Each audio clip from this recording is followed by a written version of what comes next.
The things that matter most happen right in our own backyard. Our neighbors, our schools, the places we go, and the people we know.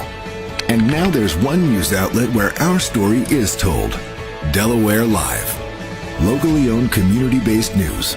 Free to every reader, because Delaware's future belongs to all of us. Quality journalism we can trust to help us take on the day. Delaware Live. Our state, our news, our home.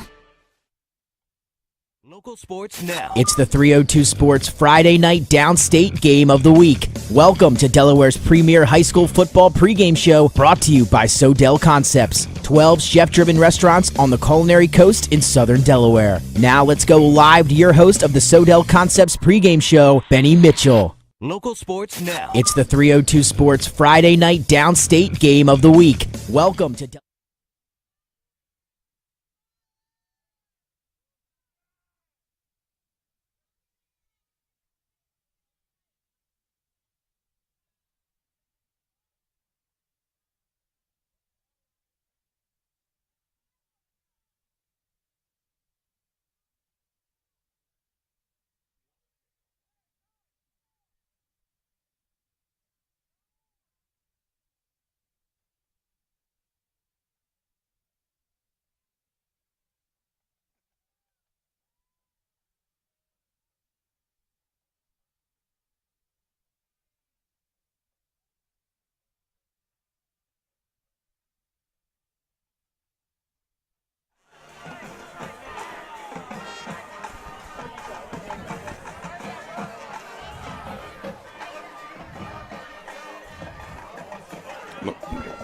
with glasses. Did I see you? And What about this guy?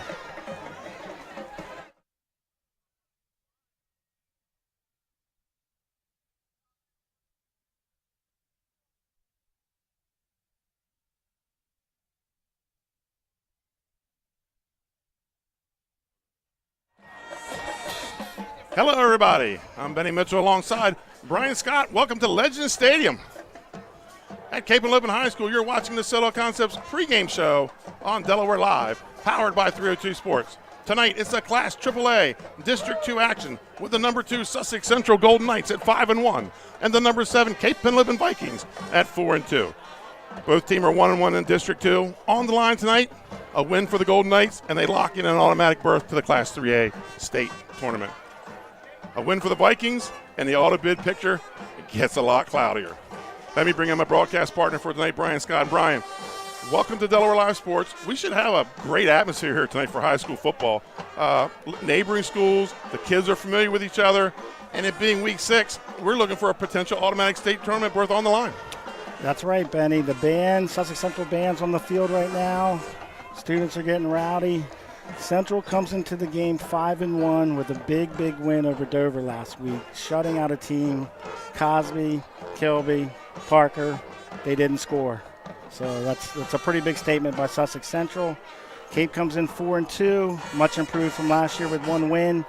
Mike Frederick's got to move in the right direction. This will be a big test tonight to see, in the AAA class where they stand. So I'm looking forward to a good game, Benny. Sussex Central head coach John Wells leads the Golden Knights into his 27th season. Over the past 10 seasons, Sussex Central has won 8 of those 10 games versus Cape Henlopen, currently on a 5-game winning streak. Quarterback T.J. Morris leads the Knights' wing T offense, and last week we got to see that on display. Central grinded out 241 rushing yards last week in their 21-0 win over Dover on 45 running plays. That's about an average of 5 yards a play. That's ball control. That makes it hard to score when you just don't get the ball so much. Expect to see a lot of Andrew Long, P.J. Henry, and Chris Shields out of the backfield. And when Coach Wells wants to give rest to Shields, we're going to see Malik Bell, a bruising fullback. Defensively, the Knights, they're +2 in turnovers. They bring the heat, and they like to play in their opponent's backfields with 39 tackles for a loss and 12 sacks on the season. Josh Negrone, Shields, and Long, who we're going to talk about a little more later, lead the defense. Sussex Central, they are going to be without defensive end Kayvon Burdell and Reef Steen. Steen went down for the season last week with a knee injury. Yeah, you hate to see that, Benny. I saw the play where Steen went down. It was a weird play. His knee got locked in and he got blocked. So wishing him a speedy recovery. When you think Sussex Central football, you think about the wing tee and you think about their defense. And it's almost now in that backfield, it's almost the four horsemen or a four-headed monster with P.J. Henry, Long, Shields, and now you got Malik Bell running the ball. And they seem to be hitting on all gears. I mean, last week nobody had Central beating Dover, and it was a pretty slam shut case when they beat them. Yeah, we didn't. We picked against them right across the board. Yeah, I thought it'd be a good game, but I didn't know they'd shut them out. Cape Henlopen is led by their first-year head coach Mike Frederick. The Vikings are 4-2 on the season and 1-1 in District 2. When Cape wins games this season, it's been with big offensive production. In their 4 wins, the Vikings have scored more than 40-plus in each of those games. Cape Henlopen has not been shut out this season going into a game where their opponent has posted 2 of them. That has to give Coach Frederick some confidence in this offense led by Mark James with L.T. Messick and Keyshawn Mansfield. Quarterback Joseph Kovaleski has provided Cape with a passing game this fall and may be called on tonight to throw the ball again against Sussex Central. We could also see Coach Frederick implement the Wildcat with Mansfield in the shotgun. Ethan Felker, he leads the Vikings on defense with 47 tackles, 1 tackle for a loss. Messick has 3 interceptions on the season. Although Cape is -3 in turnovers this year, which could be a concern with this aggressive style defense they're going to see tonight at Sussex Central. They do get your son, linebacker Brent Scott, back tonight, returning from a broken collarbone from week 1. Yeah, I think this is going to be a big test for Cape. Their best win to date so far was probably against Delmar. That was a really good win for them. It was pretty even in the first half. They broke it open. Tonight, it's going to be ball control and securing the ball. You cannot turn the ball over to the Sussex Central team. They'll ground and pound. You'll look at the clock, 9 minutes are gone, and they're in the end zone. So I think for Cape, they've got to try to be mistake-free. No false starts, no 2 men in motion. No penalties. They've got to try to play a perfect game, and that's hard to do in high school, Benny. And when you talked about the 9 minutes, Sussex Central had the ball for 9 minutes and 30 seconds in the first quarter last week against Dover. It seemed like that drive went on forever. Right. Folks, when we come back, we'll be taking a look at the Arenas Deli's players to watch in tonight's game. We'll be right back. You're watching the Soto Concepts pregame show. Hi, I'm Scott Kammerer, president of Sodell Concepts, the best restaurant group in the state, and we're inviting you to come join our team. Sodell Concepts is a growing hospitality company with 16 restaurants and a variety of other hospitality businesses, all located in beautiful southern Delaware. We have recently added many departments to our executive leadership team, including a training department, a property development department, and a construction department. We invite you to come live at the beach and work with a growing restaurant group with many opportunities to advance your career. Sodell Concepts Restaurant Group, come check us out. Hi, I'm Scott Kammerer from Sodell Concepts. Today we're at Fish On in the Villages of 5 Points. Come check us out. Fish On is committed to serving beautiful, simple coastal cuisine in a cool atmosphere with a happening bar, spacious dining room, and outside patio. Popular dishes include the seafood stew and fresh oysters from the raw bar. Fish On's recently renovated event room and is the perfect spot for your next event. Fish On in Lewis in the Villages of 5 Points, open 7 days a week, best happy hour around. See you soon. And welcome back to Legends Stadium. It's time for Arenas Deli's players to watch in tonight's game. For Arenas Deli's, I'm sorry, folks. Arenas Deli's 6 locations. The original location in downtown Rehoboth Beach. Arenas Cafe on Highway 1 Rehoboth. In Lewis at the Village of 5 Points. At the airport in Georgetown. Milford and the new Arenas Pub on Highway 1 in Lewis. And we're going to start with the Sussex Central Golden Knights and their players to watch. We're going to start with number 18, Josh Negron, the linebacker, junior. Brian, 46 tackles. He leads the team in 3 tackles for a loss. Yeah, he's a scrappy guy. I think he's a wrestler. He's not afraid to stick his nose in there and make a play. So they've got to be aware of him when they're blocking on the line for Cape. And number 22, Andrew Long, running back, defensive back. He's a senior. 48 carries this year, 448 yards, 6 touchdowns. He catches the ball. He has 24 tackles. He has an interception. He has a pick 6 this year. Yeah, seniors are going to lead the way for Sussex Central tonight. I was there when he had the run against Sally's to win that game. Just a heck of a play. He got the edge, turned it up. Really great player. And then finally, P.J. Henry. He's Mr. Everything, him and Shields. 53 carries, 317 yards, 6 touchdowns. He also caught the ball 5 times this year and has a touchdown there. Hey, and 31 tackles this year. Yeah, you're going to see number 1 a lot tonight on both sides of the ball. He's a heck of a player. He's an elusive runner. He gets through the hole, and he's got 6 or 7 yards. So Cape's going to have to put the hats on him they want to stop him from big gains tonight. And let's go to the Cape Henlopen players to watch. And it's going to start with number 12, Joe Kovaleski, the senior quarterback. He's 48 of 73 for 601 yards. He's only thrown a touchdown this year, but he has 4 picks. Not big-time ball carrier, 26 carries, 26 yards. He has not rushed for a touchdown. He may be a key player against the Central defense tonight. Yeah, he's going to have to control the ball tonight. If the rush is on, sometimes he's going to have to eat it. You just can't throw it up to these guys because they'll make you pay for it. So his main goal tonight is control the ball, get it to his playmakers. Number 2, LT Messick, the senior defensive back. Also, I believe he's like an H-back, wide receiver type. 25 tackles, 10 catches for 100, or 10 runs for 108 yards, 20 receptions. He's going to be the guy they go to when they throw the ball. Yeah, he's a nice slash and burn runner, can catch anything. Had a nice return last week against Cesar Rodney. He'll run sideways, and the next thing you know, he's 10 yards up the field. So look to him to lead the way for Cape as a senior. And Markai James, he is 100. I have him for 117 yards away from 1,000 on the season. 108 carries, 833, has 13 touchdowns. He's also caught the ball 7 times this year for 2 touchdowns. Yeah, he's a great player for Cape, number 7. And you know Sussex Central is aware, they're going to be aware of where number 7 is at all times on the field. But if he gets up ahead of steam and gets going, he's hard to stop. So look for him to make some big plays tonight. Folks, when we come back, myself and Brian, we're going to go over the X's and O's, what these teams need to do to win this football game tonight. You're watching Delaware Live, powered by 302 Sports on the Soto Concepts pregame show. Hi, I'm Scott Kammerer from Soto Concepts. Today we're at Lupo Italian Kitchen in downtown Rehoboth Beach. Come check us out. Located inside the Hotel Rehoboth, Lupo serves coastal Italian cuisine with fresh pasta made in-house daily. Lupo features plenty of unique craft cocktails and an extensive award-winning all-Italian wine list. Popular dishes include lobster bucatini, veal meatballs, grilled swordfish, and eggplant parmesan. Lupo Italian Kitchen on Rehoboth Avenue, serving happy hour daily and dinner 7 days a week. See you soon. Hi, I'm Scott Kammerer from Soto Concepts. Today we're at Matt's Fish Camp in Fenwick Island, Delaware. Come check us out.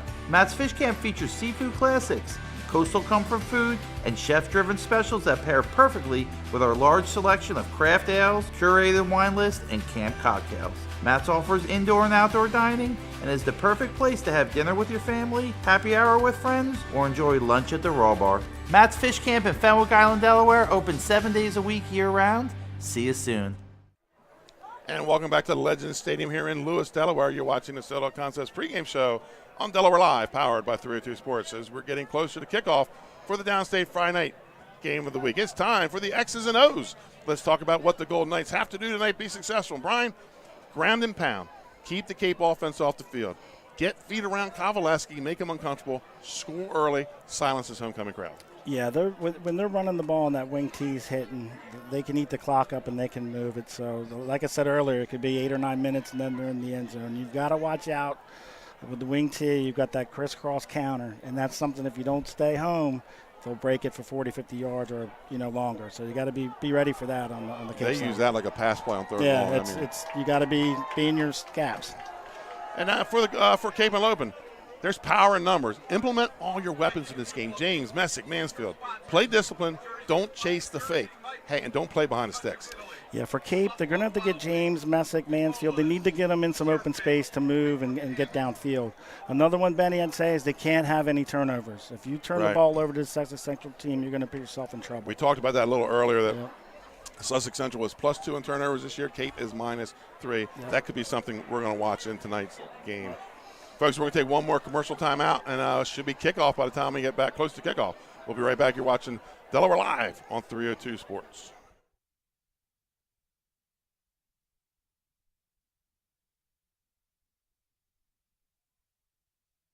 Looking to stay cool this summer? At Barkley Heating and Air, we're dedicated to keeping your home comfortable year-round. Family owned and operated, we provide trusted residential heating and cooling services to customers across Central Delaware. Our experienced technicians offer reliable maintenance and repairs on all major brand HVAC systems. From air conditioners and ductless systems to heat pumps and furnaces, we also sell and install top quality units. No matter your needs, we're committed to getting the job done right with honest and timely service you can count on. Invested in our community, we're proud to help families in more ways than one, sponsoring and donating to many local programs and organizations throughout the area for dependable HVAC services. Give us a shout or a bark at Barkley Heating and Air.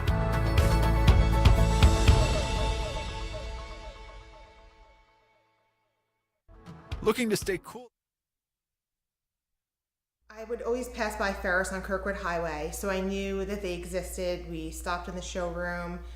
We just clicked, like from day one. They did a total kitchen renovation for us. Ferris was so organized. They were on top of everything from day one. Always here when they said they would be, always on time, kept to the schedule. The level of comfort speaking to everyone that works at Ferris, they were just super friendly, easy to talk to. It was like they were friends, not, people coming to work on our kitchen. The room is totally transformed from what it used to look like. To have all this seating now and the big table, the bench seats, it's great. I love coming home and just walking through the laundry room into the kitchen every day. It was just a great experience. We love Ferris. And welcome back to Delaware Live, powered by 302 Sports. It's the Downstate Game of the Week. I'm Benny Mitchell, with me Brian Scott for tonight's game. Trey Mitchell, Matt Westcott on the cameras, and Dave Marvel is our statistician. Your halftime and post-game stats are brought to you by Ace Handyman, located in Dover. Ace Handyman covers Kent and Sussex County, as well as southern Newcastle County. Call Nick Pillar today for your fix-it-up needs. 302-272-5049. Nick Pillar at Ace Handyman. Folks, it's time for our Super 7. I'm going to go through the Class A. Not a whole lot of change here. Laurel stays at number 1. St. Elizabeth's number 2. Wilmington Charter bumps up from 4 to 3. Odessa moves from 3 to 4. Tatnall, Seaford, and Indian River moves into the rankings for the second time this season. In Class AA, Howard and Wilmington Friends, they flip. Wilmington Friends now the new number 1. Howard number 2. Caravelle Archmere are tied at 3. St. Mark's at 5. Lake Forest at 6. And Newark back in the rankings currently. We're not ranked last season. We're at AAA tonight. Brian, give us our AAA rankings, and they got shook up last week. Yeah, with Sally's win over Middletown, Smyrna jumps to number 1. Central with the big win over Dover jumps to 2. Sally's moves up to 3. Their defense finally came out for that game. Middletown's bumped down to 4. Dover goes to 5. Appoquinimink 6. And Cape and Lopen Vikings are there at 7. We are approaching kickoff, so let's check out the playing conditions with tonight's turf report. We're playing on artificial turf. It's in excellent shape. Temperatures, kickoff temperatures, 59 degrees. Slight wind blowing from your right to left. I want to take a moment to thank some of our 2022 sponsors: Barkley Heating and Air, Capstone Homes, Ace Hardware Handyman, Juwan Johnson State Farm, Arena's Deli, Active Pest Solutions, Louis Pizza, Lasher's Barbecue, Sodell Concepts, 21 chef-driven restaurants on the culinary coast in southern Delaware, Sunbelt Rentals, and Grandpa Mac. Brian, most of the automatic berths are starting to lock in here. Smyrna's already locked in the automatic berth in Class 3A. Slayzan also has a Central win tonight. They have them and Dover will be in. Cape, a win here tonight. They make things interesting with it'll probably come down to some sort of point index. And then in the other two divisions, they're almost all locked up. They're like, maybe a game away in each one. Other games of interest tonight, Wilmington Friends is at Howard. They kicked off at 5. Lake Forest is at Caravelle at 7. Also, you can watch that game on our Central crew with Glenn Frazier. St. Mark's at DMA, Milford at Woodbridge, and Red Lion at Sussex Tech. And the Wilmington Friends Howard game is on our Northern crew with Nick Alessandrini. Tomorrow, Laurel versus First State, or tonight, earlier today, Laurel versus First State Military, and some AAA games tomorrow. Hodgson at Appoquinimink, and a crossover game, AAA or AA and Single A. Indian River and Del Mar kicking off at 7:30 tomorrow. St. Andrews visits number 2 St. Elizabeth, number 1 Smyrna, and number 5 Dover at noon, and Middletown versus St. George's. Looking ahead for Cape, we're here at Cape. Cape. They got a tough road to hoe here. They have 4 tough games to finish. You can't overlook that St. George's team. No, and you've got Appo next week at home with McConomy running the ball. Then you've got St. George's, who's fighting for a playoff spot. And then you go on the road to end the season at mighty Smyrna. So, yeah, nothing easy for Cape with this game or the next 3 included, Benny. Absolutely. And for Sussex Central, I believe they have St. George's next weekend, and then they host Middletown, and Middletown has to go to IMG next week in Florida, and then they'll round out the season with Cesar Rodney. Yeah, that's going to be a big game 2 weeks from now with Central at Middletown. If Central wins that game, that puts Middletown at 2 losses. So in the state, they have 3 right now. Yeah, but that was a big win by Sally's up there to take down Middletown. That shook things up, Benny, last week. So we're waiting for the two teams to come out. Captains are out.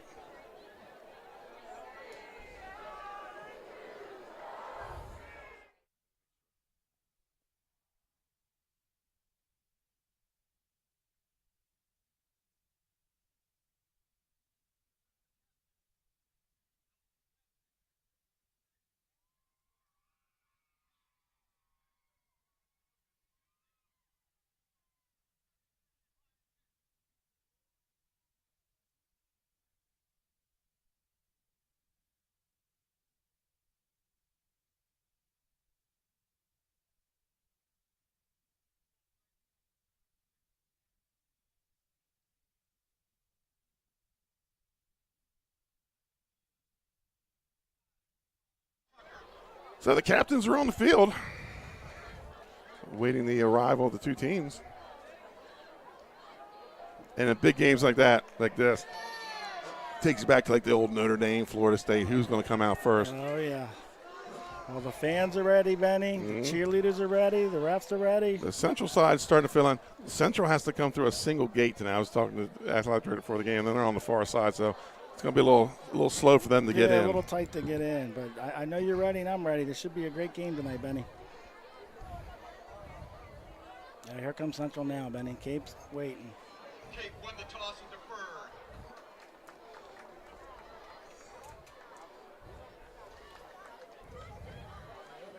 Five and 1, Sussex Central. 4-2, Cape Henlopen.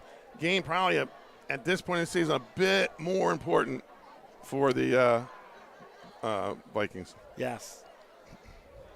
Much improved from last year after the one victory, but this could be a big statement win tonight if That's they right. can pull this off. I think the game will come down to 2 or 3 big plays, and as always in any football game, turnovers will set the tone. This game used to be a big Week 10 rivalry.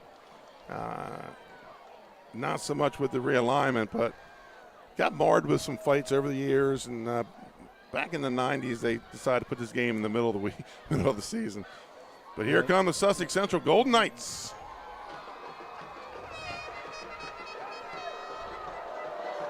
And a rousing boo from the home crowd. A nice welcome by the Cape Henlopen fans. And out come the Cape Henlopen Vikings. The Cape flag flying, Benny. Yes, it is. And there's your pink out night here at Cape Henlopen. Student section. And I saw a Pink Panther out there earlier. Yeah, and I've seen the Viking horns. Once you see the Viking helmet with the horns, you know, and there's the hammer. There's the Viking hammer, Benny.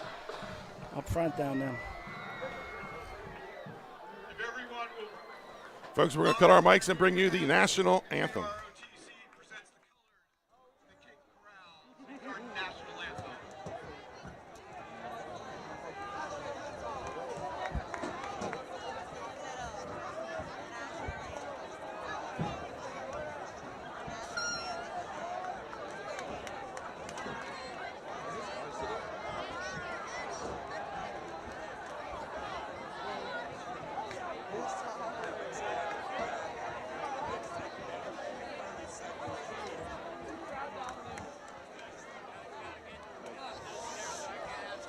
Tonight's national anthem brought to you by the Cape Corral.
And welcome back. Benny Mitchell here with Brian Scott. Brian, again, thank you.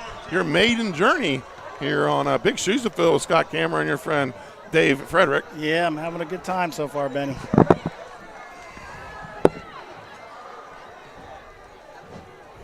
Plus, it's nice and warm in his booth. Yeah, I've got my shorts on, so I feel pretty good. Central's coming out. So it looks like the Vikings are going to kick off. Cape Henlopen in the yellow helmets, powder blue shirts, and powder blue pants. Moving from right to left. And Sussex Central in the royal blue helmets, white jerseys, royal blue pants. Think they kick it deep here or they squib it, Benny? Last week, Dover would not kick it to the Central. So let's see if yeah, probably a smart move by Dover. So here we go. We are underway here at Cape Henlopen High School. It is a squib kick down the middle of the field, but it is going to be fielded at about the 12-yard line. And he's got some running room. He's got some blockers. He's at the 50, the 40, inside the 35, goes out of bounds around the 26-yard line, where it's going to be a 1st and 10 for the Golden Knights. What a start for Cape Henlopen. Yeah, big start there, Benny, for Central. He hit middle field and hit another gear on that. Great block, and he came right up the middle, followed his blockers, and then made a cut and was gone. It's going to be tough to see these yellow numbers on these white jerseys, but we'll give it our best shot, folks. Here we go. 1st and 10 for the Golden Knights. Ball at the 25-yard line of Cape Henlopen. TJ Morris comes out as the quarterback under center. Wing T formation. Andrew Long to the right.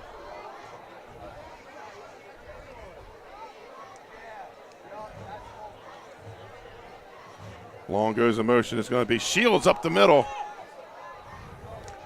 And he's going to go ahead. Got a bunch of tacklers there to meet him.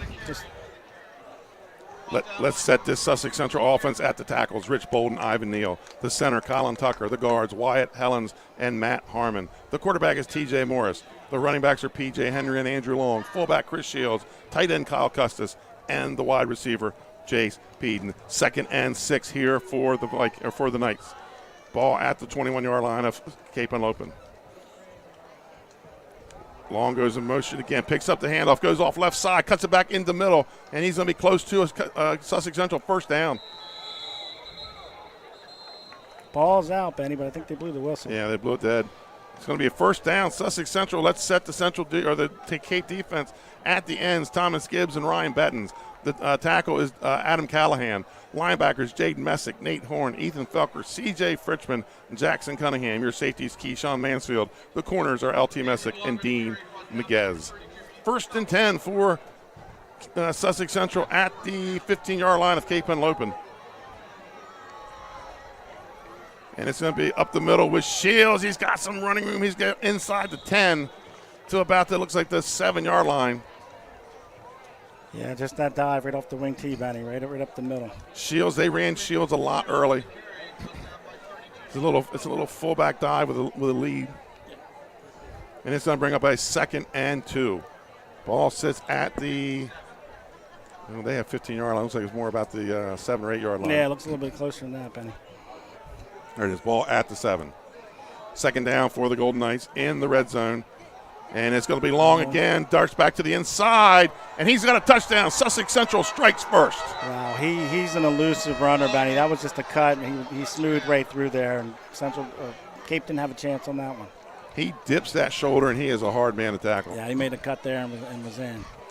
So Sussex Central scores less than 2 minutes into the game, most off of that big kick return. Yeah, you're playing in third zone right up the kickoff. So. Right, plus territory right off the kickoff. On the kick is Fajako, the holder, Payton. I cannot see the number on the snapper. Snap's good, holds down, kick is up. And it's good, and Sussex Central, with 10 minutes and 16 seconds left to play in the first quarter, goes up 7-0. Folks, we'll be right back after this commercial timeout. For over 15 years, our company has been building homes in Sussex County, Delaware. We offer a completely comprehensive program for our customers that makes building a new home enjoyable. At Capstone Homes, we have access to lots in our amazing communities or through our realtor partners. Visit with our team of professionals for a completely comprehensive experience. We can handle absolutely every part of building a new home for you and your family. Create your new home. create a capstone home. And welcome back to Legends Stadium. The Knights on their way out to kick off after their touchdown. Under 2 minutes in the game, Sussex Central gets on the board. And Brian, that's just not the start Cape Henlopen wanted. No, and that's probably one of the quickest scores Central's had all year. Right. I mean, you're starting on the 25 of Cape. Right. Plus territory right off the bat. Right off the bat. So let's see if Cape can answer here, Looks like back deep is Mansfield, and I can't see, is that Markai James, I believe. Yep, number 7, Markai. Fahako is a weapon. He can kick it through the end zone.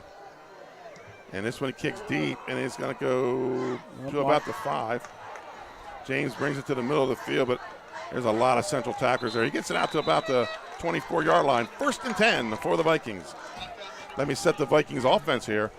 At the tackles, Thomas Gibbs, Sal Carrasco. At the guards, Nate Horn, Adam Callahan. Center, Ryan Bettens. Tight end is Ethan Felker. Quarterback, Joseph Kovaleski. Your running back is Markai James. The wide receivers are Keyshawn Mansfield and C.J. Brewington. And at the slot, L.T. Messick. Yeah, let's see if Cape can answer the big question. Can they move the ball against this stout Central defense? Looks like they're going trips here, Benny. Yep, trips to the near side. Kovaleski in a shotgun. James to his right. Kovaleski takes hands off to James. James has a hole and going to go down about the 37. 1st down for the Vikings. Let's go ahead and set that Sussex Central defense. At the ends, Kyle Custis and Andre Shepard. The nose guards, Nye Dore. At the backers, outside backers, Gabe Cannon, Ivan Neal. Inside backers, Negron and Chris Shields. Cornerbacks are Long and Harmon, William Harmon. And your safeties are P.J. Henry and Jace Peden. That's 3 wrestlers playing in the playing linebacker for the Golden Knights. It seems to transfer well to the football field from grappling. 1st and 10. Felker goes in motion. Resets to the other side. Little toss to James to the right side. James tries to cut it back and spins through a tackle, but runs into a couple more. Picks up about, call it 3 on the play. Brings up 2nd down. Yeah, that was a tough 3 yards. A little pitch there to Markai, but it looks like they're going to give 7 the workload tonight, Benny.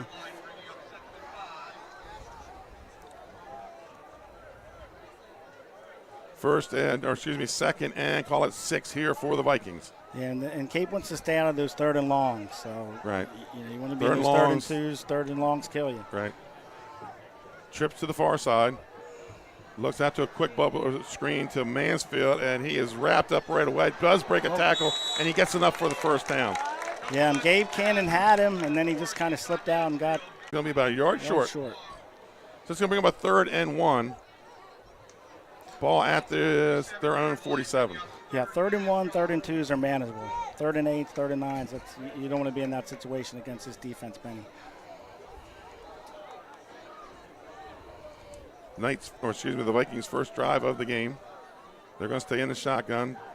Double tight end. James to the left, handoff to James to the right side, to the left side, and he's got enough for the 1st down. Tackle made by number 1, Henry. Nice tackle by P.J. Henry. 1st down for the Vikings. Ball in plus territory at the Sussex Central 49. And this is a similar drive that Cape had with Dover. First drive of the game, they went right down the field and scored. Yeah, but that's going to be something they have to sustain all night tonight. Yeah, this defense is tough, but they're in their territory now. Let's see what we got here. Some good play calling by Cape so far. 1st and 10 from the Sussex Central 49-yard line. Trips to the far side. James switches to the right side of Kovaleski. Kovaleski takes a snap, looks out, has a man in on the slant. And I believe that is number 2? Yeah, L.T. Messick. Messick with the catch. Picks up about 7 on the play. He waited for him to clear. Nice pass by Joe Kovaleski. And that's what he's going to have to do tonight, is get those short passes in so that, so you're not looking for 3 yards in cloud dust all night long. Yeah, and I don't think he's going to have a lot of time back there to throw, but that was a nice, well-designed play. The ball came out of his hand quick. LT is a great receiver for Cape. Call to pick up a 6, 2nd and 4 for the Vikings.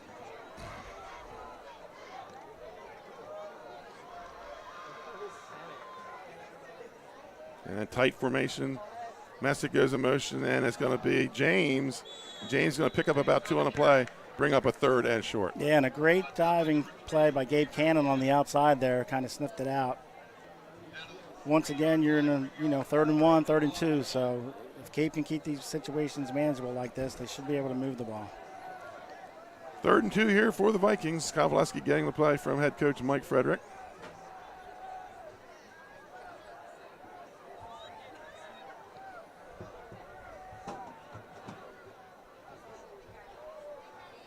Vikings break the huddle. Mansfield's going to come wide to the near side. Messick wide to the far side. Kovaleski in the shotgun. Felker switches, flips the formation. And it's going to be a little toss out to James. And he's got enough for the first down. Brought down by Shields. Wow. First down, Cape Henlopen.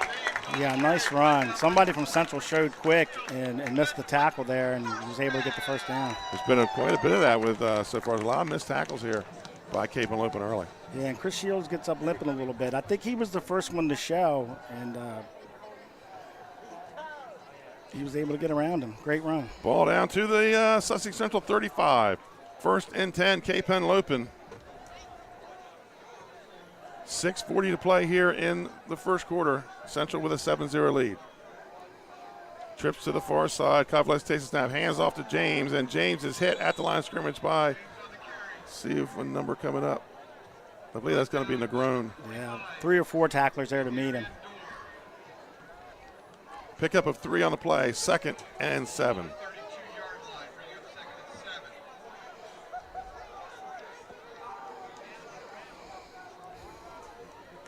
Kovaleski brings the play in from the sideline. Central really hasn't brought much pressure yet. Looks like, what are we, 2nd and 7? 2nd and 7. 2nd and 7. Mansfield goes far to the right side. There was a little got some blocking. Yes, he does. And he's close to the first down. There was a little movement, but not enough to draw a flag. And it's going to be, looks like a first down for Sussex Central, or excuse me, Cape Henlopen. Yeah, Cape had that blocked really well. He got around the edge, another first down for Cape. So they're having a pretty good drive here early on, Benny. 1st and 10, ball at the Central 22-yard line.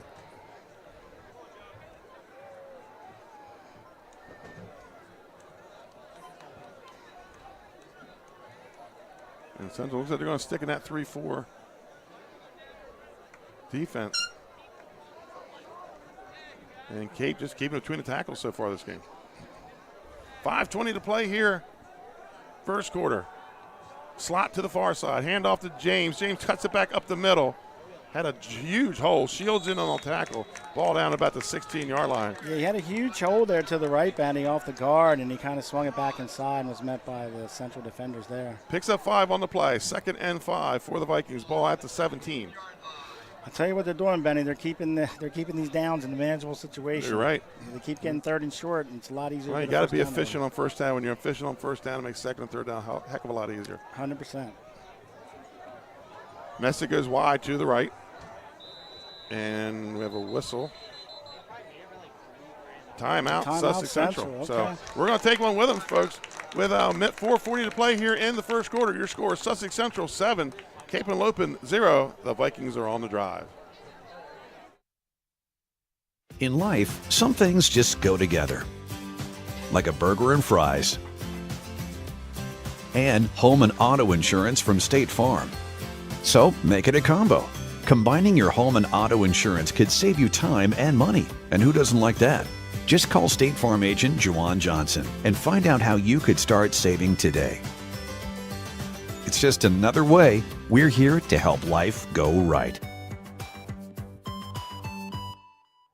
And welcome back to Cape Henlopen High School. 7-0 is your score.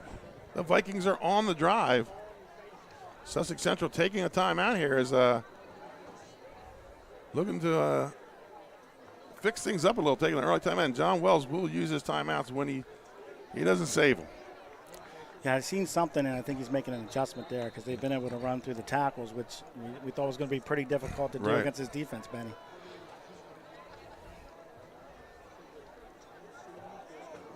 So let's see what the Vikings do coming out of the timeout. Ball on the Sussex Central 17-yard line. It's 2nd and 5. Kovaleski brings the play. That was a little odd. He just huddled up. Yeah, that was. Kovaleski in the shotgun. Messick goes wide to the far side. James to the right of Kovaleski. Mansfield in motion, fakes a speed sweep, comes back with a counter. Great play by Henry. Stratton, or excuse me, not Stratton, P.J. Henry all over it. Yeah, they read that. Looked like they were getting ready to blitz. A lot of movement on the Sussex Central line, so maybe Wells has told them, hey, let's blitz here and stop them. Loss of 1 on the play brings up 3rd and 6. And when they bring that, they don't really blitz their linebackers. They'll bring their corners. Yeah, and when they bring them, they bring them. He was there with the quickness, and now you're in that 3rd and 6 situation, Benny, that you don't want to be in. So 3rd and 6 for the Vikings. Ball moves back to the 18. Let's see what Cape can dial up here, Benny. Mansfield goes far to the right, Messick to the left. And it's going to be an option, and pitches high, but he's able to get it. Can he get to the first down marker? Wow, And I believe he does. It looked like Central had that sniffed out, just didn't make the tackles. Yeah, he pitched it at the last moment, and he was able to get by him. Great play call by Cape. It was a bit of a high pitch, but he was able to pull it down. Oh, no, we have an illegal procedure. First penalty of the game. Yep.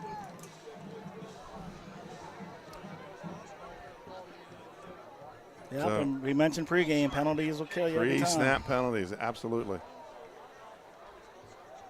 So that's going to bring it to a 3rd and 11, and now they're behind the sticks. Let's see if Central brings some pressure on this. Yeah, right where you don't want to be, behind the sticks. Folks, we were at Legend Stadium here on the campus of Cape Henlopen High School. Big AAA matchup, District 2.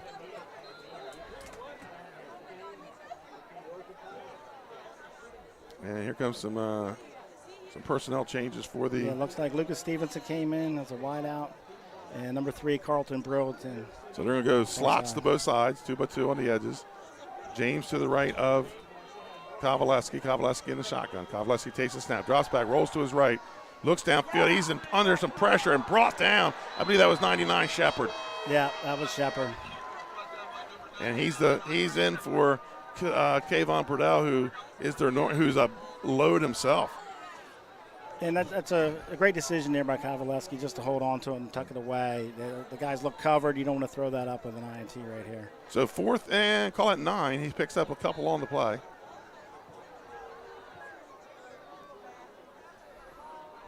Throw it in the end zone here, Benny. They have a kicker, but yeah. They're probably going to bring the blitz here. So. Right. Yeah, try to get one-on-one matchups. But I tell you what, Central's got good corners. They showed that last week. Yeah, Dover just could not get the passing game going. William Harmon, number 20, right. had a big. I think he was the best of the game last week. He was. Benny. And we're going to have a timeout. Cape Henlopen, folks, we're going to take one with them. 2:31 to play. Your score: Sussex Central 7, Cape Henlopen 0. The Vikings are in the red zone. We'll be right back. Congratulations, Dover Federal, on 60 years in business in Delaware. You've been by our side since our doors opened. Thank you so much for giving me a call on so many years ago when I had no credit. You helped our business grow into what it is today. As a military family, thank you for supporting the financial needs of servicemen and their loved ones. Happy anniversary, Dover Federal Credit Union. Happy anniversary, Dover Federal. Thank you. Thank you. Local people, local decisions, Dover Federal Credit Union. Congratulations. And welcome back to Cape Henlopen High School. 7-0 is your score. 2:31 to play in the first quarter. The Vikings, big kick return, took it down to the Cape Henlopen 25. 3 plays later, Andrew Long scored. And then the Vikings have been on a long drive here. They're kind of playing Sussex Central ball right now, just keeping it away from them. Ground and pound between the tackles. Let's see what Mike Fredericks has dialed up here. 4th and long. Update score, Caravel leads Lake Forest 7-0 first quarter. So the Vikings come out of the huddle, or out of the timeout.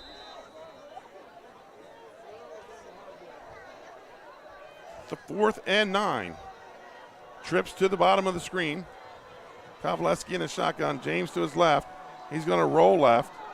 And he has a guy breaking open. Incomplete pass. Turnover on downs. Oh, wow. It looked like 14 was open there for a second, Benny, when he made his cut. He was throwing him open, but this Central secondary, they can close. They're a lot like Dover. They have some great closing speed. Yeah, he threw it to where Well, neither guy could catch it, but Right. he was trying to throw it away from the defender, too. Well, let's see what the Cape D can do here. Central deep down in their territory, so see if they can First and 10 for the Sussex Central Golden Knights. Ball at their own 26-yard line. So flip it from the last time. Yep. And now they got to go most of the field. Yep, here comes the ground and pound, so let's see if Cape can get a stop here. And the Knights break the huddle. Split wide to the far side. Wing T formation. And it's going to be, that's PJ. He's going to pick up about 6 or 7 on the play. Is it me, or does he get 5 or 6 yards every carry? Yeah. It just seems like Yeah. it's effortless. It's 3 or 4 before anybody touches him. Right. And that's just a simple pitch play, and they block it well, and now you're looking at 2nd and 4. PJ Henry on the carry, picks up 6, 2nd and 4 for the Golden Knights.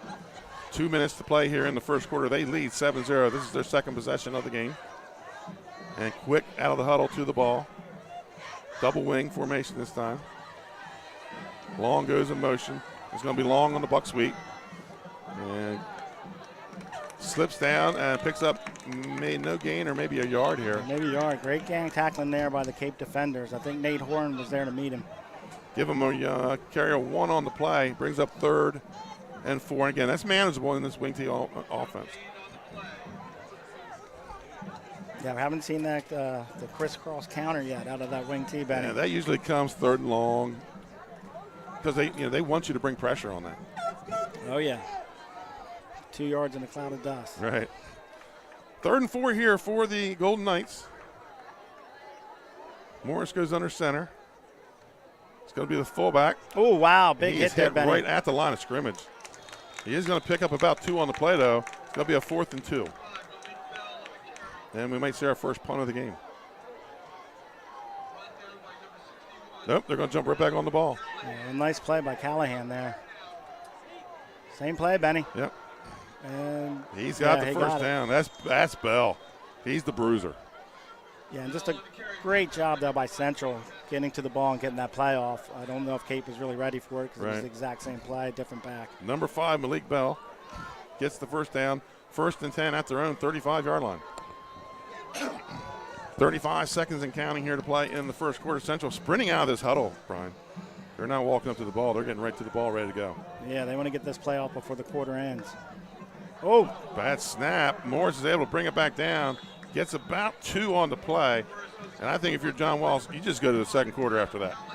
Yeah, that thing popped right out of his hands. It Looked did. like one of the guys on Central might have moved a little bit early. I thought so, too. No call, but Cape had the same thing, and they didn't call that, so we'll let them play. But yeah, that popped straight up in the air back to TJ. Mm-hmm. And time is going to run out. Your score at the end of the first quarter: Sussex Central 7, Cape Henlopen 0. We'll be right back after this commercial timeout. You've probably seen this a lot, but not all pest solutions come from a can. At Active Pest Solutions, we don't spray and pray. Professionalism and continuing education sets us apart. We are Quality Pro certified, the mark of excellence in pest management. And we have an associate certified entomologist on staff, providing environmentally sound solutions to our customers. Our proactive pest plan offers the best pledge guarantee in the industry. We do what others don't. Active Pest Solutions. Call or visit us online today. It's active without the E. And welcome back to Cape Henlopen High School. 7-0 is your score. And we'll flip the field, and the Golden Knights will be moving from right to left. Brian, how big was that timeout that John Wells took there on that first drive? He took that timeout. Things weren't going the way he thought. Yeah, They bring the blitz on that next play and change things. Well, John Wells is a good coach. He's been doing this a long time. He gave him a little pep talk, and they seemed to rally around it. And a couple guys from the backfield there on the next 2 plays made a big difference there. So it's a game of adjustments, Benny.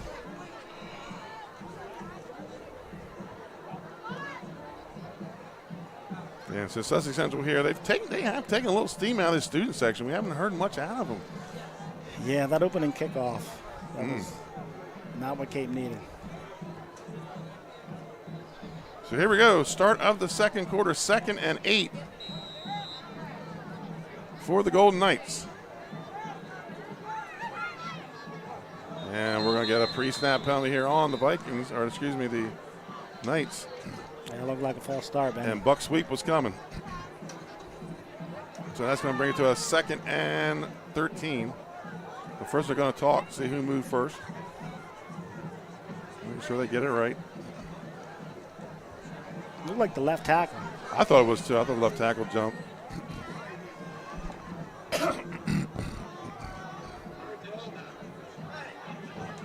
Now they're going to call procedure against the Vikings. No. They called it on the Knights. Oh, I'm sorry, yeah. Cape had the ball for so long, I forgot they were back on defense. Was it procedure? Was the guy in motion or something? That's what they call procedure. I guess. Well, there was somebody moving on the far side. Yeah, Joe. that may have called that too. So it may have been one of those 2-minute motion things. Anyhow. Well, the Cape defense now has them in 2nd and long. That's right, 2nd and 13. See if they can come up with a stop. There's where you got to watch counter crisscross. And TJ Morris can throw the ball. Don't forget that waggle and the bootleg. He's got an arm on him. And the Knights break the huddle. They're going to bring number 4, Jameel Watson, out wide to the left. Or no, I'm sorry, that's number 2, Garrett Statler. The motion our way, Benny. Looks like Long. Here comes Long. And he's going to be close to the first down. See where they spot it. And if that's a left foot, it's a first down. Looks like it's going to be a right foot. So pickup of 12 for Long. 3rd and short here. I tell you, when Long or Henry come off that edge, they make it look pretty effortless getting up the field.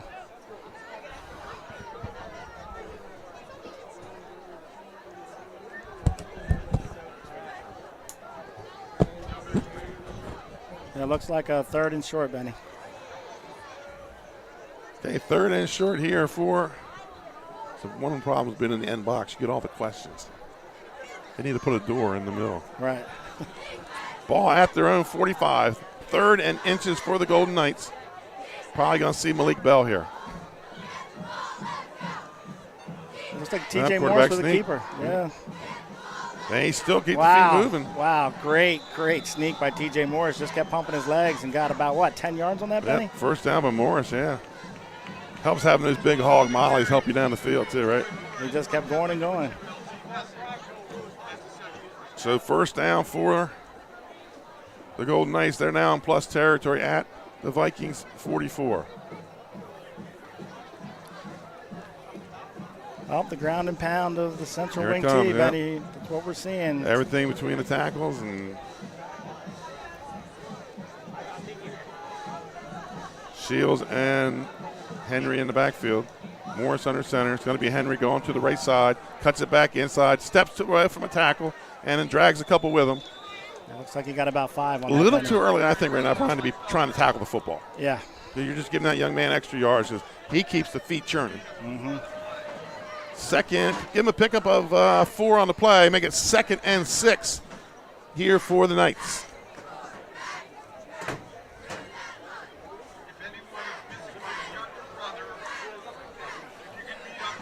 There's the first missing child report of the night. What would homecoming be without a missing child report? That's right. 2nd and 6 for the Knights. And Morris drops back, looks downfield, has a guy breaking free. That's P.J. Henry, incomplete. Good coverage there by number 2, Messick. Yeah, it was number 9. Number 9, Dean Miguez. Okay, Miguez. Yep. Those numbers are hard to see. They are. Good ball by TJ. Henry was breaking open, but he was able to stay in that hip pocket. It's going to bring up a 3rd and 6. You don't see that a lot in the wing tee, but I mentioned that earlier. It's a wrinkle to it because TJ can throw the ball. He can run the ball as well as you saw in that quarterback sneak. So somewhat 3rd and 6, Benny. Let's see. 3rd and 6, ball at the Cape 46. Big down here for the Vikings. Single back in the backfield. Henry goes in motion. He's going to do the speed sweep. He's got he's wrapped up, caught from behind by number 61. That's Adam Callahan. Yeah, I think C.J. Fritzman showed there and made a great. He slowed him up, and then Callahan came in. Made him bow back, yeah.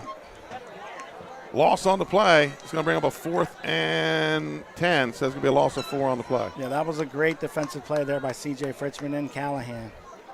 They had him before he could even make his cut. And with a 7-0 lead, looks like Coach Wells go ahead and play some field position here. Although Cape drove to, the 16? on the last drive? Yeah, that penalty killed him. Right. That was a big stop, though, for the Cape defense. Fajako back to punt. I'm not sure who we got. That 2? Back to Keyshawn Mansfield and LT Messick back to receive. I know, they dropped back 2. Yep. And Fajako kicks it high. Oh, wow. Spiral, nice kick. And it's going to go through the end zone for a touchback. Cape Henlopen will get the ball at their own 20-yard line. 1st and 10.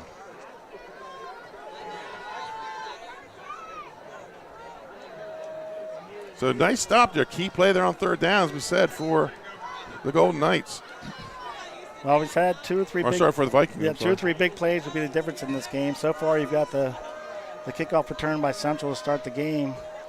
Pretty big play there by Fritzman, but right. Let's see with 9 minutes left if Cape can get something going here.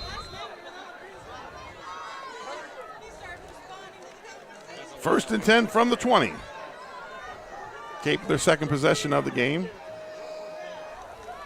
We haven't called Kyle Custis names yet. No. On the Central D. He had a big game last week against Dover. Number 8, he's up there on the left end. Motion comes to the near side, speed sweep, and it's sniffed out. And you just as you said his name, Kyle Custis with the tackle. Just as I call his name, that's how it goes, right? He came off the edge there, fell off the block, and made a great tackle. And the running back's going to go back to, that was Mansfield. He's going to go back to the huddle and tell your son, hey, tell your dad to be quiet. He woke that guy up. Yeah, he looks like he's a little shaken up on the tackle. Loss of 5 on the play, 2nd and 15. And this, Brian, this is what Sussex Central does, and this is what Cape doesn't want to get into. They don't want to play behind the sticks. No, and they pin your ears back here, and then they bring the blitz, and then you rush the ball, throw the ball when you shouldn't, and then, they're in the end zone next thing you know. 2nd and long behind the sticks again, so let's see what we got going on here. 2nd and 15, ball back to the 15. Vikings break the huddle. It's like Kovaleski with James to his right. Takes a snap, hands off to James, and just runs into a bunch of people.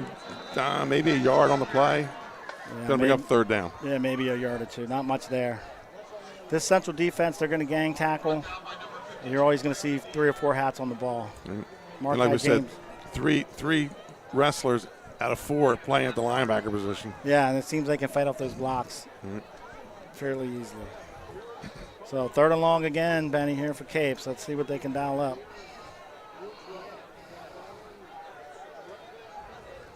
Yeah, and Central's not the kind of team you want to jump out to an early lead. And we saw what they did with Slazan. They got the early 2nd quarter touchdown, and it held up the entire game.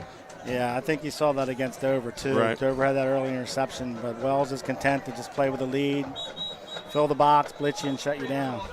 And we have whistles, and I think we're going to get a Cape Henlopen timeout. We're going to take one with them. Your score with 7:19 to play here in the half. Sussex Central 7, Cape Henlopen 0. Here at Grip & Mac, we've been serving the Eastern Shore since 2015. We're all about bringing you fresh, quality ingredients. We do fresh pasta, panini, soups, and salads. We try to be all-inclusive, vegan, gluten-free options. We do a little bit of something for everybody. In the summertime, we make a little over 200 pounds of pasta a day. You can come in and buy fresh pasta. You can bring it home. We're doing curbside pickup right now. A lot of take-to-go. We even have DoorDash if you need it delivered to you. We like to bring you good food fast and not fast food. And we're back here at Cape Henlopen High School. Is coming off the Cape timeout. They sent some guys on, and then Coach Frederick quickly called a timeout as they broke the huddle. Yeah, and I think right here, 3rd and long, I'm pretty sure Coach Wells is dialing up a blitz or some pressure here. Yeah. Try to force a mistake out of Cape Henlopen. And the Vikings come in off the timeout. 3rd and look like he got a yard on the play. 3rd and 14 for the Vikings. Yeah, and this is a play where if you're Joe Kovaleski back there, we talked about this is where he'd be key in this game tonight. You got to make the throw, and if it's not there, do not throw it away or hold on to it. Takes the snap, drops back, looks to his right, steps up and under pressure, and Custis with a sack. Brent Scott was wide open down the middle of the field. He didn't see him. He was looking right, and they're looking into double coverage. So he gets a yard on the play, brought down by Custis. 4th and 13 for the Vikings. You're right, blown assignment there by the Vikings. They went double coverage on the inside, and Brent Scott breaks free down the middle. But yeah, I think the pressure, Joe didn't have time to see him. Yeah, about the time it was time to go to the second read, Custis was all over him. Henry will be feet at his own 48. And low snap, he's able to field it, gets the kick off. Oh, it's wow. a floater. And it's going to bounce, and Henry just getting, he picks it up. Wow, he picked that up, wow. And he's going to pick up about 3 on the return. Yeah, that was a gutsy play by Henry there. You don't want to pick up that It's like the bouncing ball off was turf. daring him to pick me up, man. Pick me up. You don't want to turn that over there. No, 6:27 to play here in the first half. Sussex Central with a 7-0 lead. And they'll be 1st and 10 at their own 48-yard line.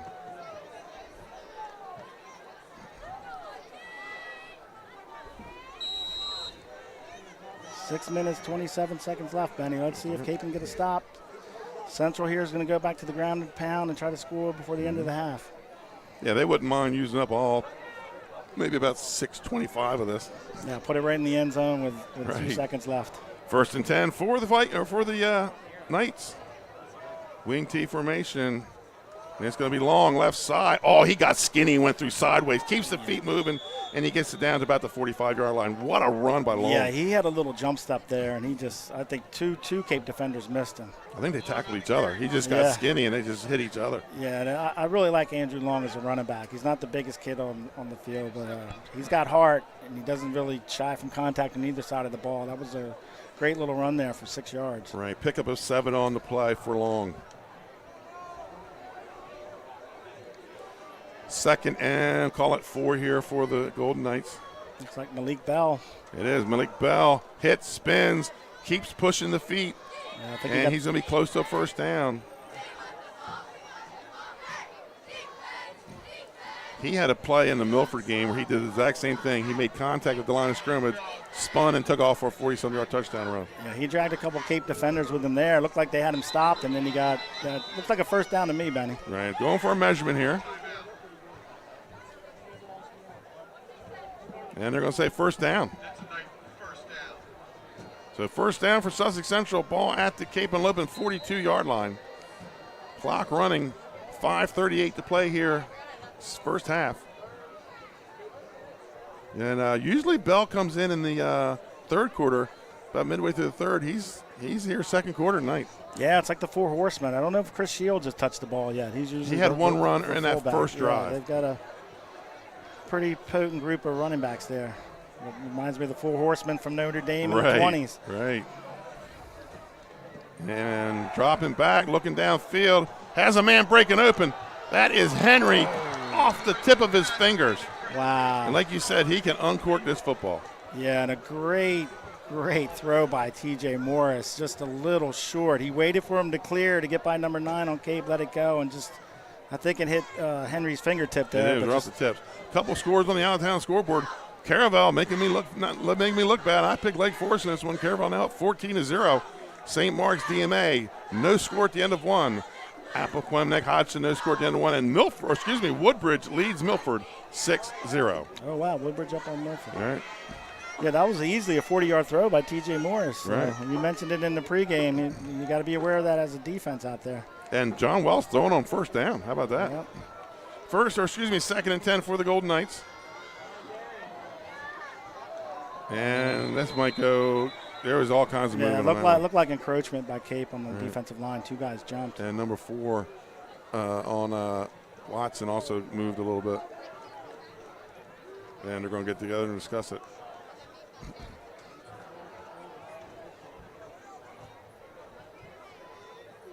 Yeah, I think a penalty stopped Cape's drive when they were down in the 16, and the penalty stopped Central. So.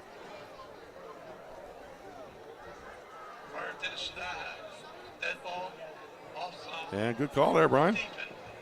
Night crew starting to show up across the way in their fluorescent night. Oh, yeah, starting to build over there. There wasn't very many people there at the beginning of the game. They must have road construction on 24. Yeah, that Route 9 traffic. Right. Yeah, it used to be called the Route 9 rivalry, right, Benny? It was. And then it changed to Tech and Cape, and now Tech down in AA and doesn't play either team. Yeah, and Tech was a big rivalry for both schools. Yeah, they're down in. Little Battle of Georgetown. Yep. Clock's running. 2nd and 5 here for the Knights. Hand off to P.J. Henry. And, wow. Steps out of a tackle. Comes back in at the 20. Makes a move out to 15. Wow. Touchdown, Sussex Central. Yeah, that was a great run by Henry. I think he had 2 or 3 people tackle him. Kept going, got hit again, made a cut, made another cut, and he's in the end zone. A little too quick probably for John Wells' liking. A little too much time left in the right.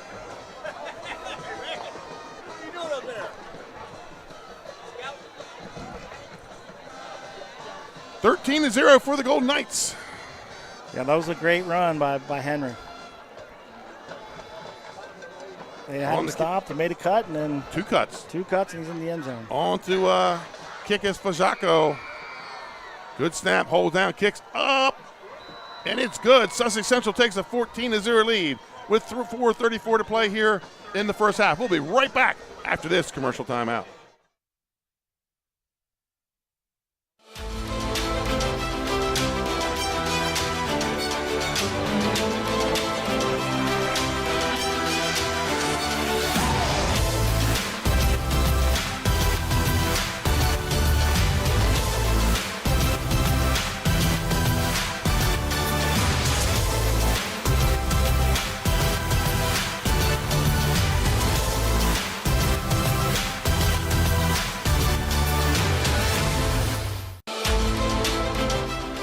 Welcome back to Legend Stadium. Yeah, just a great run there by P.J. Henry, number 1 for Sussex Central. Got through the line, got hit, 2 or 3 guys on him, made a cut, another cut, and just his legs never stopped pumping. No. 4:34 to go here. Fajako will kick it away. Wind to his back. And he kicks it high and deep to about the 5-yard line. Is where it's going to be taken. Steps down. That was number 2. Yeah, LT Messick. On the return, and number 2 on the tackle, Garrett Statler. Yeah, made a cut. Looked like he slipped a little bit, but the defender was right there. So 1st and 10 for the Vikings. They get the ball out to their own 26-yard line.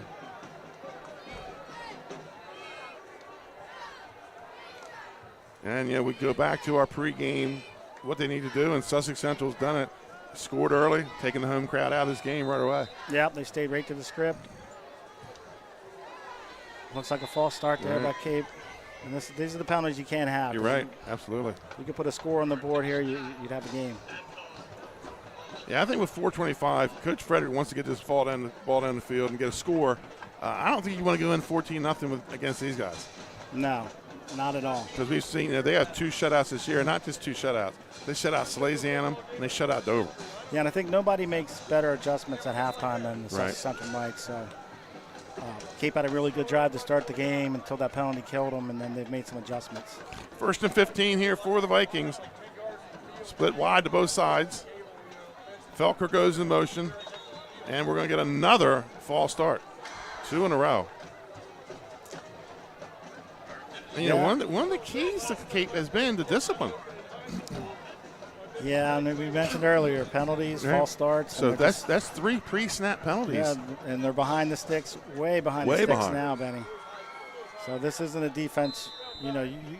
With Sussex Central's defense, you want to be 3rd and short. No, you don't want to be 1st and 20. Not 1st and 20. And Wells isn't scared to dial the heat up here either, so. 1st and 20 for the Vikings. It's like Matchy Savage, number 10, is out wide right for Cape. Trips to the far side. Hand off to James, and he's going to grind out a couple. But you're just running right back, you're just running right into the teeth of those linebackers. Yeah, you're running right into the meat grinder there. And James is the kind of back where he's got to get a little bit of a head of steam built up, and then he can get going. But running in the middle of that Central defense like that, I don't know if that's going to work.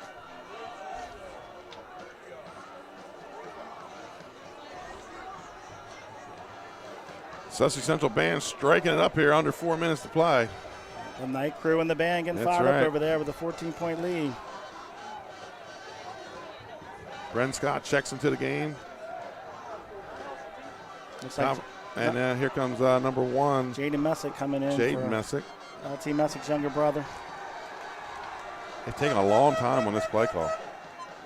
And there's some confusion. They might have to burn a timeout here. Yeah, they're going to get another penalty for the delay game. They do. They take a timeout. Hey, let's take one with them. Your score, 3:28 to play here in the first half. Sussex Central 14, Cape Henlopen 0. Welcome to Premier Physical Therapy and Sports Performance. We're a locally owned outpatient physical therapy practice with convenient locations in all 3 counties in Delaware. At Premier, we have experienced physical therapists with advanced credentials, but their hospitality, passion, and enthusiasm is what makes the difference for you. Find our convenient locations at premierptsp.com.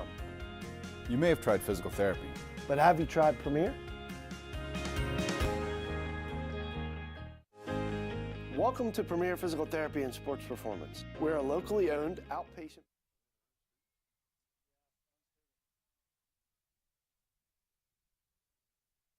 Welcome back. We got a little delay. We had a little bit of a fracas in the bleachers.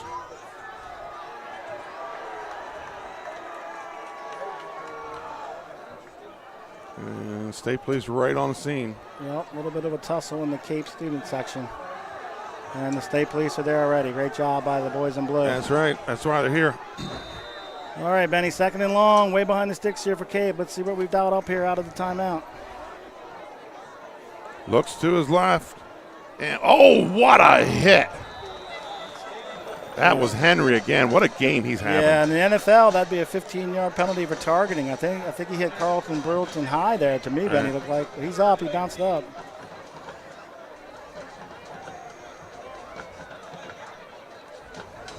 Big hit by P.J. Henry, so he's doing it all on both sides I of the think ball. he may have done enough to keep his head up. Looked like he wrapped, but yeah, he did hit him after the ball was tipped. So, but yeah, it looked like with a shoulder pad. Wasn't anything helmet to helmet. That's what you don't want to see. 3rd and 18. Yeah, 3rd and 18 here on the 18. Yeah, 3rd and forever. Let's see what we got. 2-by-2 on the edges. We're going to run the option. Pitch out to James. He has to elude a defender. He goes out of bounds. And it's going to be 4th down. Yeah, they had that. Shields on the tackle. Markey's a little frustrated. There was 3 or 4 defenders closing on that before he even had a chance to get going forward. So Central coming on to Cape, their 2nd punt of the game. Standing there watching them fight. Someone's got to do something. The cops are standing there looking at.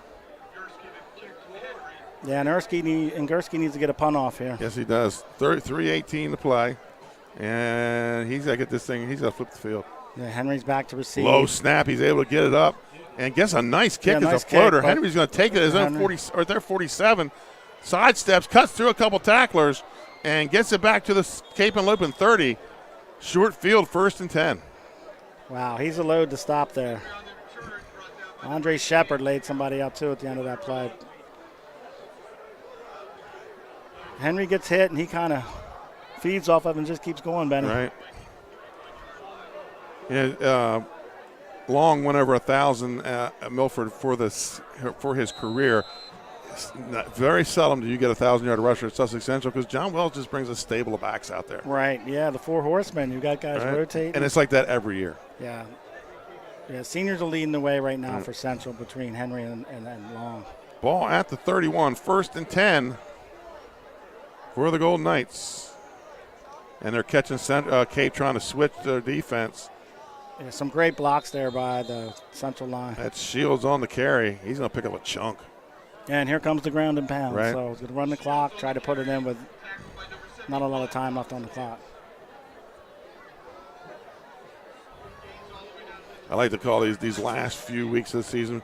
It's where you start to see the separation between teams. You know, you got 2 teams coming here with close to identical records, 4-2 and 5-1. But Sussex Central right now showing a little bit of a difference in the 2 teams. Yeah, they're running this wing tee to precision. P.J. Henry. Another cut. Cuts it back inside. He's got enough for the 1st down. Big hit there by Nate Horn, but he's 6 yards up the field. Somebody's wearing yellow shoes, and I thought it was a flag. 64. And there's no 64 on the roster, but I thought his yellow shoes were flags. So 1st down for the Knights, 2nd and Yeah, it looked like two flags side by side. Yeah, it did, yeah. Inside the red zone, 1st and 10 from the 18. Yeah, if you're Cape and Lopen, you do not want the Golden Knights not to get go a score up by here, 3 no. scores. Motion comes, speed, sweep. It's long. Long, and he's got great blocking. Yes, he does. But there's going to be a flag on the play. Looks like a hold. It's in the hold area. That one's going to come back. Yeah, it might be on Henry by the way he's acting. Yeah, he put both hands in the air. Yeah. They had that block pretty good, though, but one of them turned out to be a hold.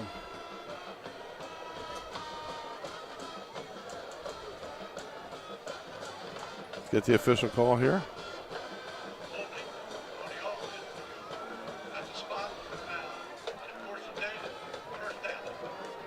Still first down, mark off 10. Ends up being about a 8-yard penalty. Yeah, so Central's behind the sticks now. I wonder if they'll put the ball in the air. And just first down, they did throw on first down in their last series.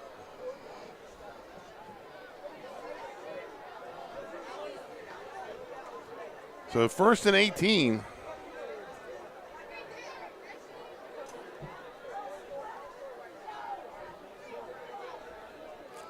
Ball at the 26. Motion comes to the near side. Oh, there's the counter. Yeah, there's the crisscross counter. To Henry, and he gets to about the 25, maybe a gain of 1 on the play. Yeah, nice tackle by Jaden Messick out there, number 1 for Cape Henlopen. But that's a play we've been waiting for, right. That crisscross counter. They had that one. They had the far side stuffed up. But they stayed home on that one. No gain on the play. 2nd down and 18 for the Knights. Under a minute 20, Benny. Let's see what they dial up here. You might see them throw the ball here. They haven't rolled out yet. Everything's been straight drop back. There it is. Straight drop back. Looking to the right. 1-on-1. Incomplete. It's going to bring up 3rd and long. Minute 3 to play here in the first half.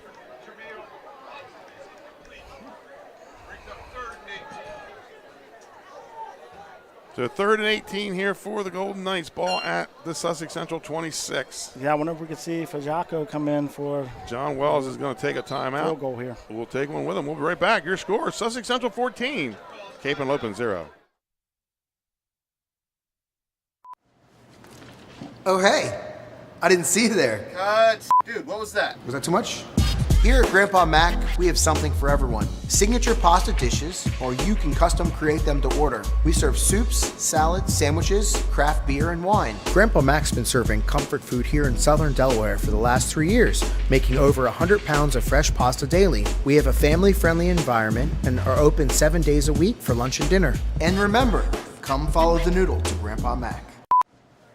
And welcome back here to Lewis, Delaware at Legends Stadium at Cape Henlopen High School.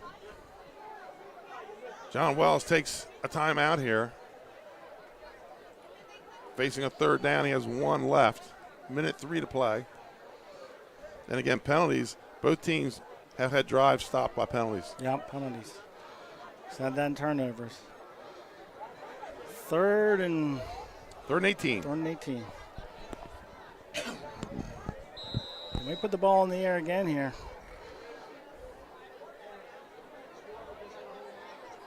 And drops straight back. Play action down the middle. Has a man open. It's Henry with the catch. Oh, wow. Big hit there, and he held on to it. And he's going to be a little slow hit by Messick. Yeah, that was a big hit by Messick. He held on to the ball, though. Hopefully he's okay. I don't know if he got him in the ribs. Or might have just got the wind knocked out of him. He got to his hands and knees. Players came over to help. Yeah, might have just got the wind knocked out of him. That was a great catch. It was, absolutely great throw catch. by T.J. Morris. Did I tell you, Central scores here, and it is going to be tough for the Vikings in the second half. Yeah, that's going to be a tough road to hoe. You know, it's going to be ground and pound. They're not a comeback type of team, much less against a Sussex Central who you're probably going to get maybe 2, maybe 3 touches in the next half. Without a doubt, Benny. So they score here. Cape has to score on their first possession of the second half. Under a minute to play. Henry is to his knees. Yeah, hopefully he's okay. Looked like the shoulder pad kind of got him in the ribs. So. Right. Yeah, great job hanging on to the ball. Great throw by T.J. Morris. Waited for him to It looked like clear. they're actually both going for the ball, and they collided in Yeah. midair. Nothing vicious or anything wrong with Messick's head. No. He kind of staggered getting up too. Like, yeah, no helmet to helmet. Like he wanted to answer the bell. And Henry's going to jog off under his own power. Yeah, that's good to see. It's good to see a player like that. Yeah, it might just be you got the wind knocked out of him or something in the ribs. And jogs off. So that's a good sign to see. Messick was able to get up right away. Yeah, and a great catch. Great catch and great throw by T.J. Morris there. Well, that's going to put the ball inches from the goal line, 1st and goal for the Golden Knights. And it's going to be long. And I don't think he's going to get in. A nice stop there by Cape. It's going to bring 2nd and inches. And you saw Central hurry to the line trying to They get do have Cape timeout on. left. They're going to do it again here. Wishbone backfield. Good old Wishbone. Long again. Steps through sideways. He is in for a Sussex Central touchdown.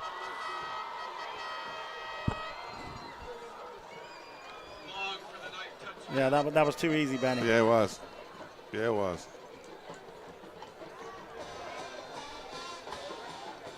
And Golden Knights playing the fight song. And it's getting eerily quiet over here, Brian. Yes, the night crew's fired up. Right. Well, they should be 21-0. 20, about to be 21. Oh, I'm sorry. About to be. This guy's pretty automatic. Fajako's pretty good. He was our pest of a game as a kicker a few weeks ago. Yeah, I saw that. What, 7 for 7. Yes, yeah. And plus some pretty deep kicks. Yeah, these extra points are going through. I mean, they're going through a ways. I mean, Yeah. that's a 35-yard field goal. There you go. That's another one for the Knights. 21-0 is your score. We're going to take a quick commercial timeout. We'll be back with 24 seconds left. Sussex Central 21. Cape Henlopen 0. Hi, I'm Scott Kammerer from Solo Concepts. Today we're at Lupo Italian Kitchen in downtown Rehoboth Beach. Come check us out. Located inside the Hotel Rehoboth, Lupo serves coastal Italian cuisine with fresh pasta made in-house daily. Lupo features plenty of unique craft cocktails and an extensive award-winning all-Italian wine list. Popular dishes include lobster bucatini, veal meatballs, grilled swordfish, and eggplant parmesan. And welcome back to Cape Henlopen High School. 24 ticks left on the clock. Central kicking it away, and this is the time you might want to see Fajako kick it through the end zone.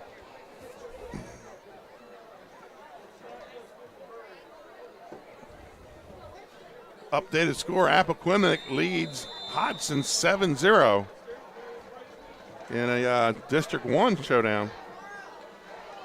And Fajako puts the foot into the ball, and he kicks this one deep. He has Mansfield backpedaling.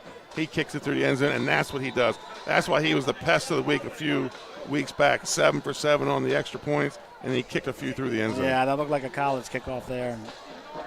No chance for return. 24 seconds left, Benny.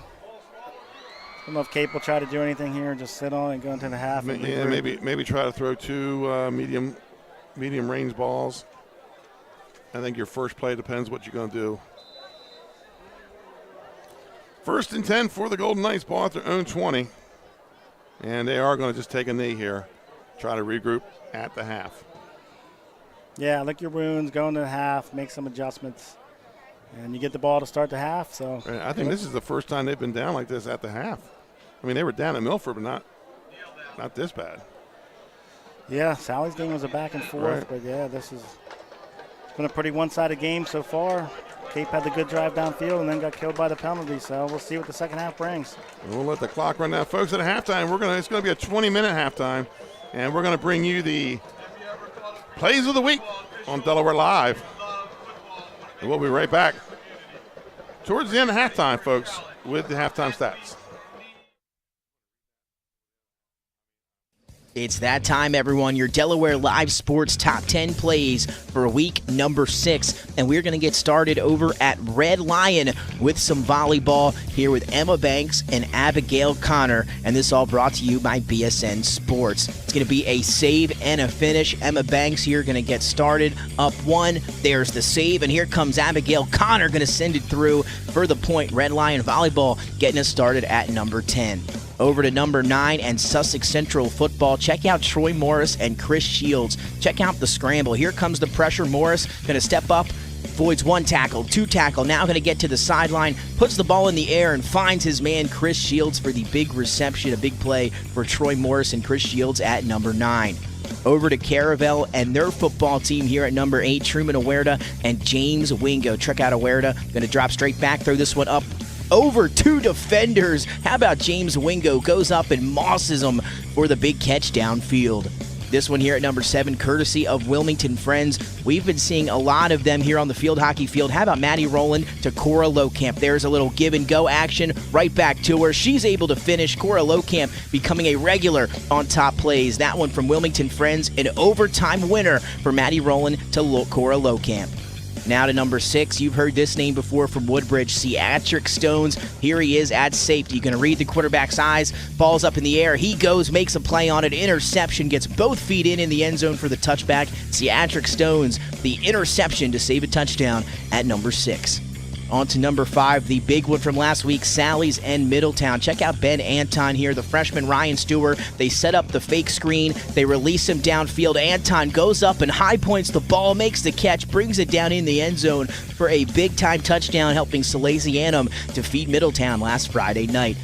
Over to number 4, and this one also helping the Sals in that victory. Jacob Zeigler, again, he has a few of these already. Deja vu for number 22. Zeigler able to come up, make the interception, and then he is off to the races. He's done that before. A pick 6 for Jacob Zeigler and Salesianum at number 4. That's going to take us to number 3, and Craig Miller, more from the Caravel Buccaneers here. He is going to get this handoff to the right side, make a few defenders miss, a little hesitation, break some tackles, and then there goes the speed. That little hezzy at the 40 is going to set him off for the big-time run. Craig Miller, 71-yard touchdown for the Caravel Bucks. They remain undefeated at play number 3. This one courtesy of Alex Phillipson here at number 2. The Tattle Hornets, they're starting to get on a roll. Here's the defense. Micah Stamper gets the interception, and you know he's going to be off to the races. What an athlete number 1 in black is. He takes that pick, and he goes the other way. 75 yards for the pick 6 for Tatnall, and Micah Stamper at number 2. Now our top play of the week, this one courtesy of Christian Galvin, and we've got another pick 6 for you. This one deep into Smyrna territory, and there it is. Christian Galvin able to make the interception out of the secondary, and see you later. He's going to return this one 96 yards. Christian Galvin, a 96-yard pick 6 for the Smyrna Eagles as your top play for week number 6. Hi, I'm Scott Kammerer, president of Sodell Concepts, the best restaurant group in the state, and we're inviting you to come join our team. Sodell Concepts is a growing hospitality company with 16 restaurants and a variety of other hospitality businesses, all located in beautiful southern Delaware. We have recently added many departments to our executive leadership team, including a training department, a property development department, and a construction department. We invite you to come live at the beach and work with a growing restaurant group with many opportunities to advance your career. Sodell Concepts Restaurant Group, come check us out.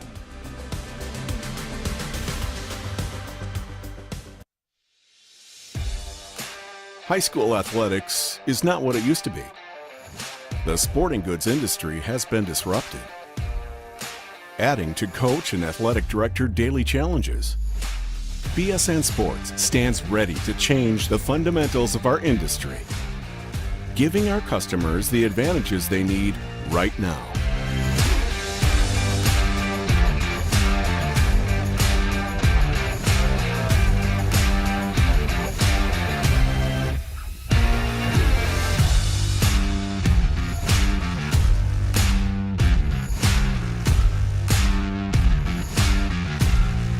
Your dedicated local sales pro is supported with nationwide team service, including sport and category experts, Get the look of D1 colleges and pro teams with our program that streamlines ordering your staff apparel, player gear, and fanwear. Stretch your budget with our fundraising solution. Free and ready in minutes. Our campus branding products are perfect for boosting school and team pride. BSN Sports has the advantages you need right now.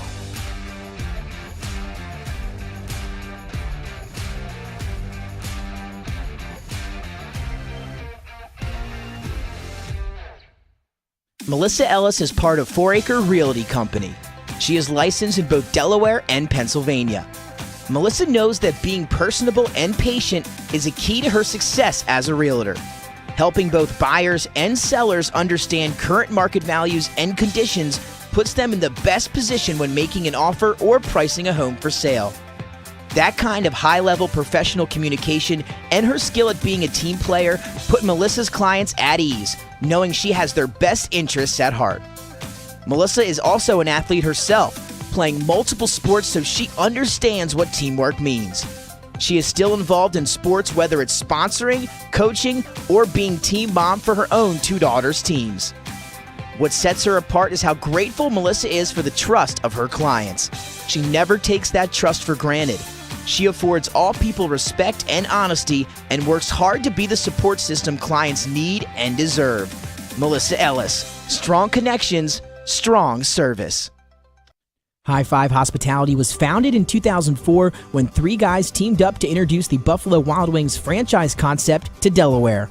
They now operate 8 Buffalo Wild Wings, 6 locations throughout Delaware, and 2 locations in Maryland.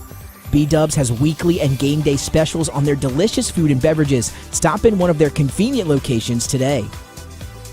The Stone Balloon Ale House features a unique blend of crafted food and an array of spirits, all flavored with a dash of nostalgia.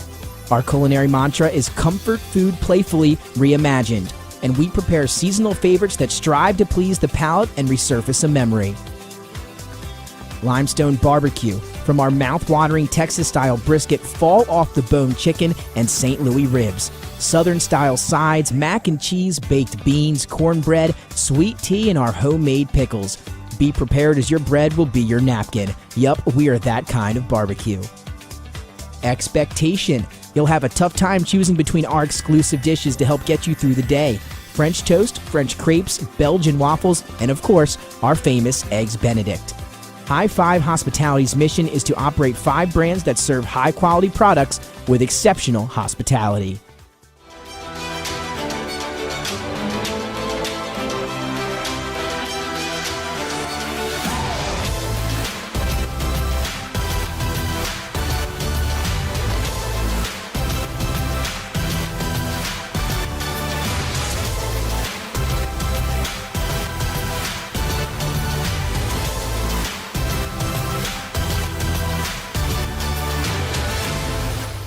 Looking to stay cool this summer?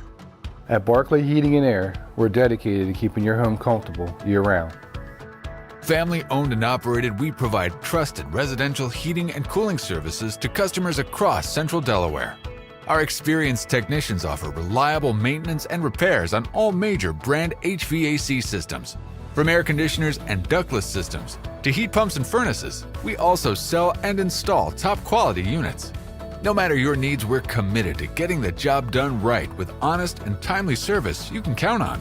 Invested in our community, we're proud to help families in more ways than one, sponsoring and donating to many local programs and organizations throughout the area for dependable HVAC services. Give us a shout or a bark at Barkley Heating and Air.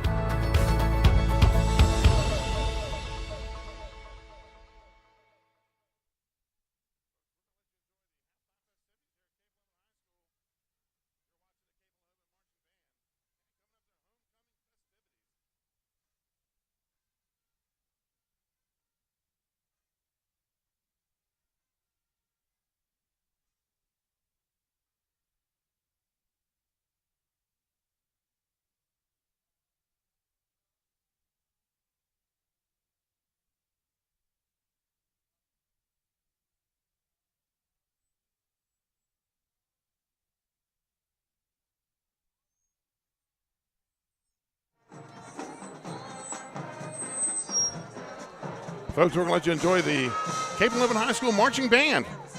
It's homecoming here in Lewis, and we'll have some halftime festivities. We'll be back at the 5-minute mark with our Ace Handyman Services halftime stats.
Stats or indicate how the game's going. Sometimes they don't. Like when you get pick 6 and kind of turn it over. Yeah. Yeah.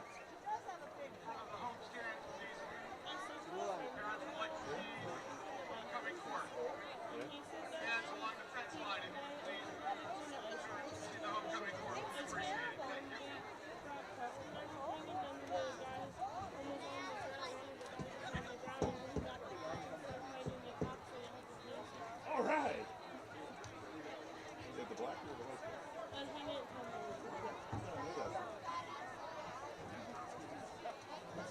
I think they may have taken more than 2 hours. Ladies and gentlemen, good evening.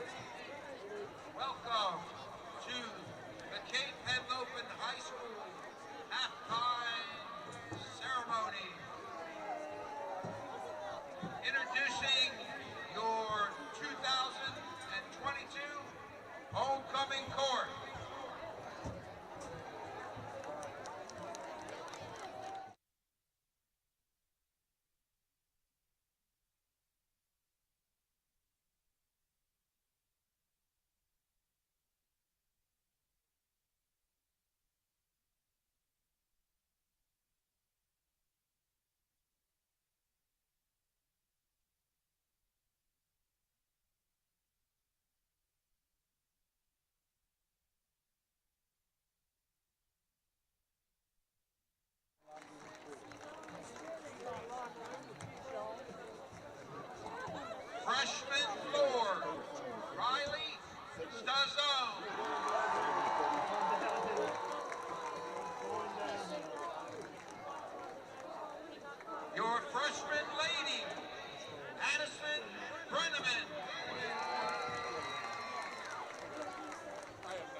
Duchess, Adrio Windish.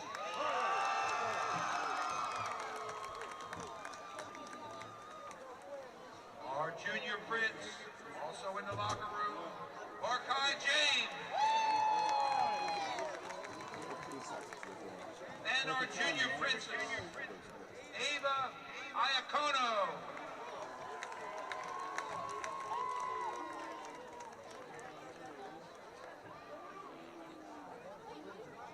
Mr. Spirit in the locker room at halftime. And welcome back to halftime. It's time for our halftime stats brought to you by Ace Handyman. Give Nick Peeler a call, 302-272-5049.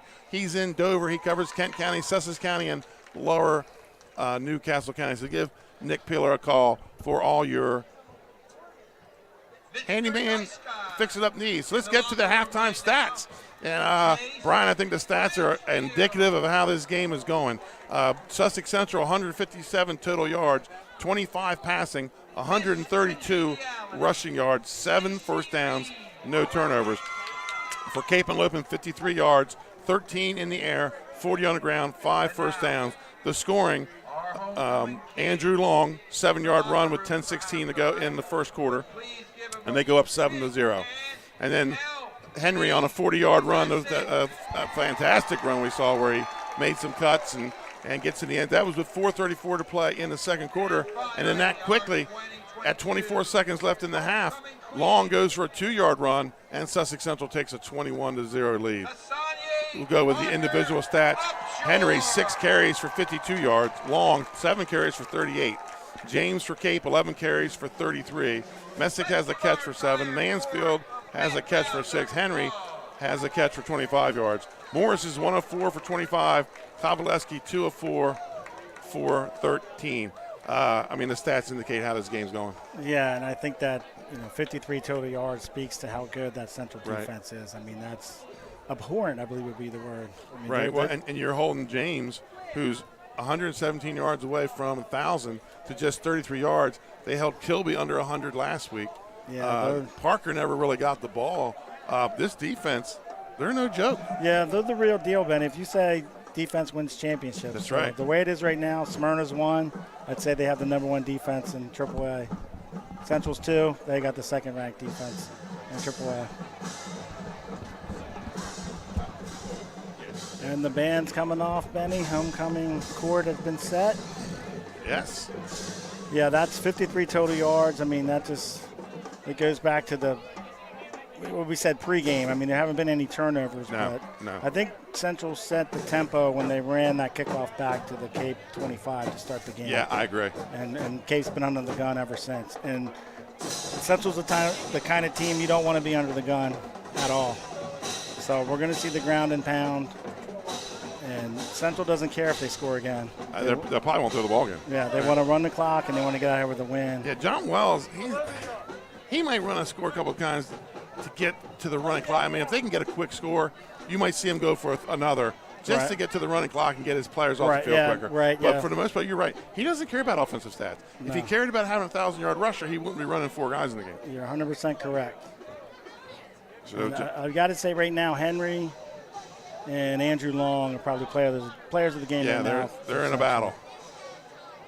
And that's, folks, at the end of the game, we will bring you 2 awards after the game. It's the Louis Pizza Player of the Game and the Active Pest Solutions Pest of the Game. Louis Pizza, home of the grinder. Home of the grinder, absolutely. 11 row with that. I was just there yesterday. Can't go wrong with a grinder. No, that's what I had, cheeseburger grinder. Good call, Mr. Mitchell. That's good call. It almost went to Arenas because I like to help my sponsors out. Yeah, Arenas, the Duck Witch. You can't go wrong there. Right. I like the Cajun chicken cheesesteak. That's another one right up there in the top 5, Benny. Right. Hungry Surfer's another good one. Well, let's see if Cape's going to have any fight coming out of the locker room. They get the ball to start the second half. And, I mean, this game here, Cape, they should catch a 7th or 8th seed in the tournament. They should get in, but they got a tough road to hoe, and they got Appa who's up on Hodgson, and Hodgson's a different team now. They got their quarterback back.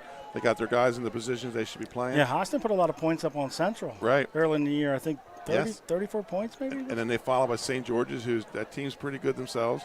And then they end the season with Smyrna, who right now number one team in the state. Yep. And I couldn't believe, and I sat there watching it, but Smyrna shut out Central 21-0. Right. And that was it was a weird game for Central. They couldn't really get anything going. Smyrna runs that earthquake formation. And when they meet again, I believe Coach Wells will have some things adjusted for that meeting. One of the most important quarters in football, Brian, third quarter. It's where you find out the adjustments we made, what team is still in the game. And what I like to look for here is body posture, body language. And let's see what kind of body language the Vikings come out here in the third quarter. Yeah, you don't want to see anybody hanging their heads. Football's a great sport. You're losing 21-0. You've got 2 more quarters to play, so you want to give up and go home, or do you want to try to make some plays and go up against this tough Central D? I mean, the story of the game, as we said earlier, can the Cape offense move the ball and score on the Central D? And right now the answer is no, because it's 21-0. They had that good first drive, a penalty. Well, no, the timeout from Sussex Central changed it. Then the penalty ended it. Yeah, you're exactly correct. And then the adjustments that Wells made, they blitzed the next play, and then it was behind the sticks, and that was that. Yeah, if Cape could get a good return here and make another drive like that, we might have something. But Cape already lined up for the kick. Central still stretching. Yeah, and TJ Morris has played great for the Golden Knights. He's really in charge of that offense. He's throwing the ball great. I don't know if we have a report on P.J. Henry. Hopefully he's okay. Do not. We'll see. We'll see if he comes out. And that was a great catch he made down there. Everybody remembers he got hurt, but he also made the catch. 21-0. I'm not playing him the rest of this game anyways. Yeah, especially if it's something in the ribs. To me, it looked like he got a shoulder pad in the ribs, or he might have got the air knocked out of him. But, yeah, why play him? I mean, they've got St. George's next week, and then the big game's going to be Central at Middletown.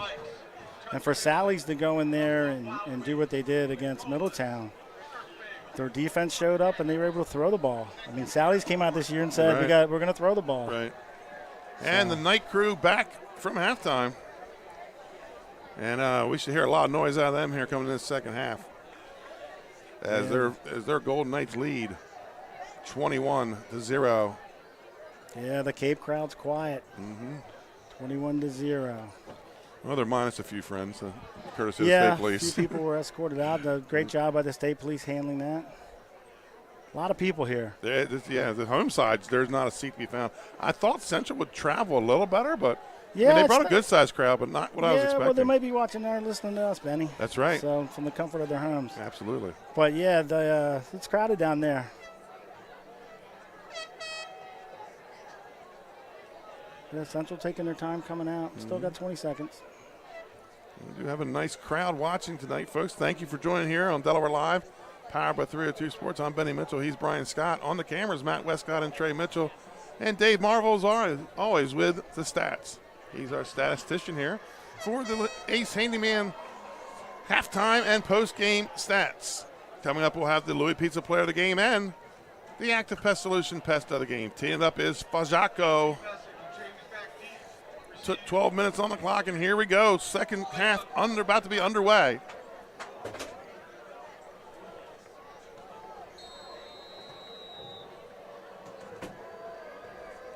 Here we go, Benny. Start of the third quarter. And here we go. Underway here in the second half. And Messick's going to take it at about his own 6-yard line. Returnable. He's got a little hole there. Got a hole. And he's got some running room down the right side. Lose one tackler. What a cut. What a cut. Back at the 40 to the 35. Makes a step out to 30. There's a flag they threw on a flag, the and that wasn't a block in the back. He got him shoulder to shoulder.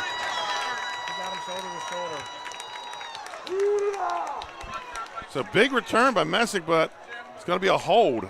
Looks like he's signaling. Hold on Cape Henlopen.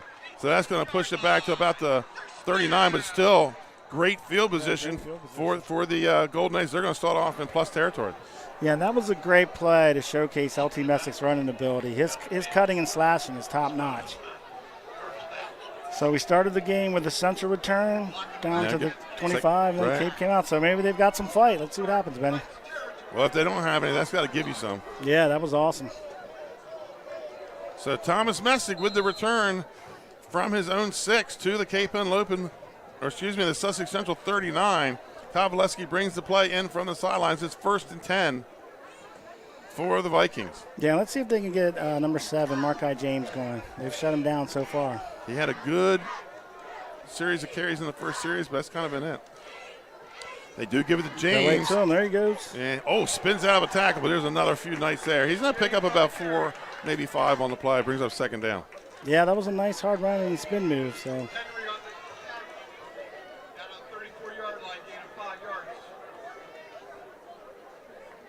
Yeah, 2nd and about 5. So 2nd and 5 for the Vikings.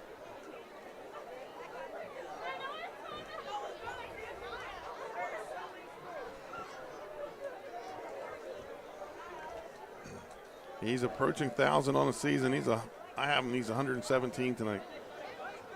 Messick splits wide to the far side. Felker goes in motion, sets at the wing, hand off. Got some blocking on the edge. To James, but they're able to push it back. He tries to cut back, cuts right back into a central defender, and he's going to lose yardage on the play. Yeah, and there's P.J. Henry. He's hurt again. Right.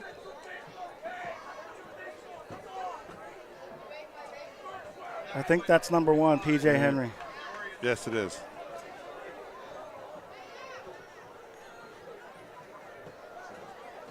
And this might be lingering from that catch. Because he got a hold of the shirt and stretched him out. Stretched his arm out. And he went immediately to the ground when that happened. If I'm Coach Wells, I'm getting him on the sideline. Yeah, he doesn't come back until if I need him. And this time he's not jogging off the field.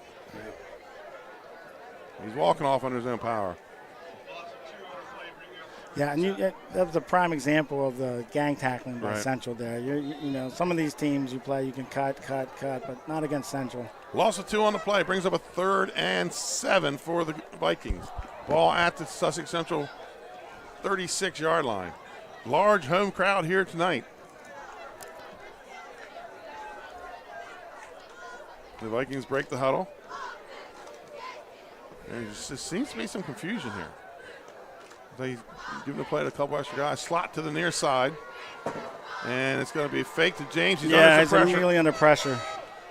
And incomplete. Intended for number 3, Carlton or C.J. Brewington. Yeah, and that's a hard throw for Joe Kovaleski to make, rolling to his left. Under pressure. Under pressure, trying to throw right. You set your feet. Big number 60, Victor Perez, is going to run you down. Yeah, and he was open. Carlton Brewington came open on the corner, but he wasn't in a spot to make the right throw. 4th down for the Vikings. Scott checks out. Number 10, Mackay Savage checks in. Kovaleski brings the play in from the sideline. Yeah, you throw it downfield, Benny. If it's intercepted, it's good as a punt. Yeah, good as a punt. Yeah. The question is will he have time to get rid of it? Because that guy showed immediately on that last play. Yeah. He was under duress from the get-go. Yeah, they don't have a lot of time for play action here. 2-by-2 on the edges. Fakes to James. Looks over the middle. Throws. Caught by number 14. Lucas Stevenson. And he's got enough for a 1st down. Flag thrown at the end of the play. I don't know, was that a hit to the head or? There's Central guys are saying it's on them. Yeah, I think he's got, looks like it's on Central. Right.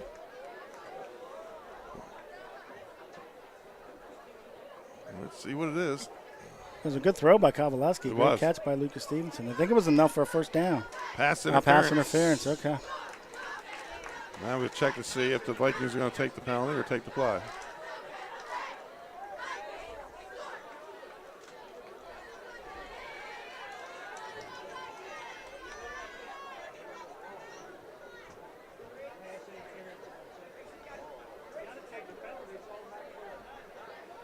Well, it's a 1st down either way. Yeah, LT Messick split out wide our side, Benny.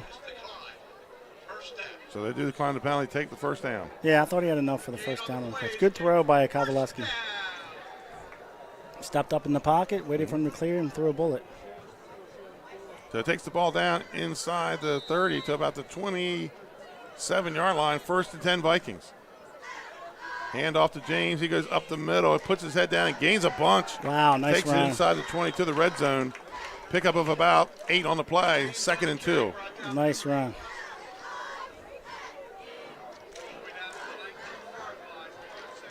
It's like 2nd and short. Manageable situation. Check that. Gain of 7 on the play. 2nd and 3. Cape's got a nice drive going on here, Benny. Yeah, they need to cap this off with a score. Down 3, scores 21-0. Yep, scoring on this defense would be a small victory in itself. Right. And Lucas Stevenson split out wide. Ball at the 19. LT Slot to the near side. Messick wide on the left. Play action, throws to the right. That's picked off. Intercepted by Sussex Central. Yeah, just a bad throw there. Oh, the receiver Number 52, Ivan Neal on the interception. He got some up for a wrestler. That's a hard catch to make there. He caught Right. that over his shoulder like that. That was, I don't know if the receiver ran the wrong route but that was a great catch by Ivan Neal. First turnover of the game. And we discussed that, you said in the pregame, no turnovers in this game. Yeah, Can't have them. That kills you. You're only going to get so many chances to score against the Central defense, and you were down, to about their 20. 9 minutes left in the third quarter. Now we're going to see the ground and pound. Right. 1st and 10 for the Golden Knights. Ball at their own 9-yard line. Defense has got to be tough here. You don't want them to break it for a long You run. got to make a stop. And it's going to be a handoff. That's P.J. Henry back in the game. And there's going to be a flag on the play. Pulled down. That might be a horse collar? Horse collar, yeah. Jaden Messick, one against one. He's trying to get the flag out. A little chirping back and forth. P.J. Henry's back in the game. Hard man to keep down. Yeah. Did he ever throw the second flag? He was reaching for it. Yeah, I just see one, Benny, I thought.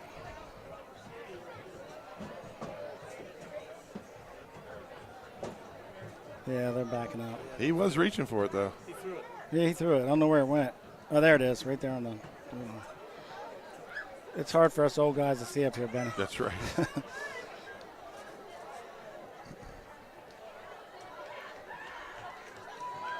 So hold on, Sussex Central. And now he did not call the horse collar, so. He looked at it. He did. He was reaching. Yeah. He was grabbing. I guess he said, screw it, I can't get it out. So penalty of about, what's that, 3 yards? Yeah, it looks about what, 1st and Half 15? the distance, yeah. And they go up the middle, nothing there. Maybe a gain of 1 or 2 on the play, brings up 2nd and 11.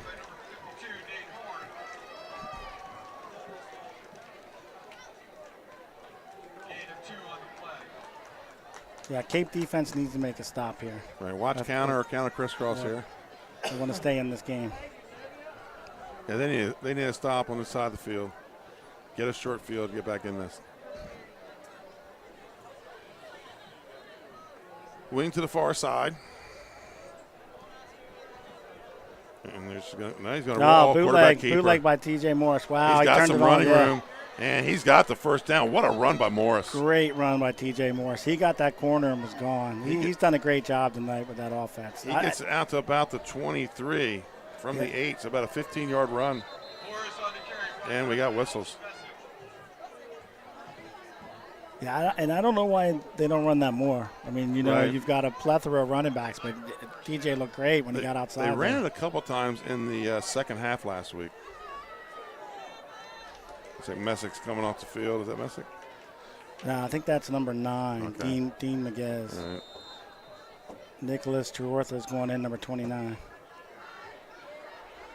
Shaking up on the play. Yeah, that was a great run by T.J. Morris.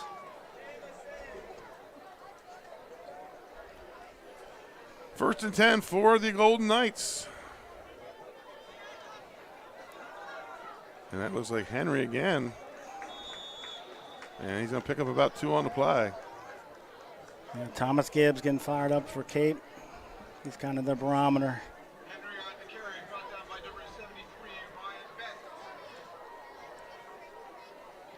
And Coach Wells taking his time sending the play in. Oh, yeah, you're going to see the clock run now, right down to the final second before we get the playoff. 2nd and 8 here, ball under 7:30 to go in the third quarter.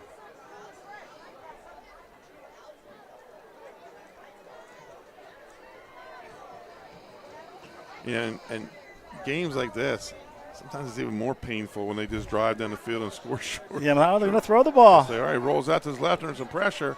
Now he's going to tuck it and run, and he's got the first down. So T.J. Morris showing his feet here in the second half. I glimpsed back to the old Sussex Central Pop Warner days there with T.J. was quarterback, and that was another great run. Turned the Jets on there. He had a couple runs last week. One of them was key. It enabled them to run the clock out on Dover. Yeah, he had a guy streaking down the sideline, but he was covered, so he just decided to tuck and run. Sure, Coach Wells is just as happy because it just takes time off the clock. Gets the ball out to the 39-yard line.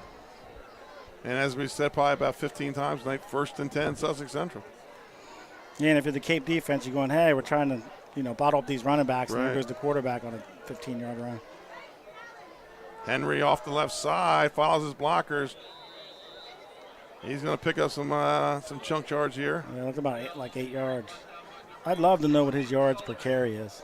Oh, for the season? Yeah, it's got to be up there. I mean, he's got 3 or 4 yards before first contact's Right. made. Give him 7 on the carry, 2nd and 3. Ball at their own 46.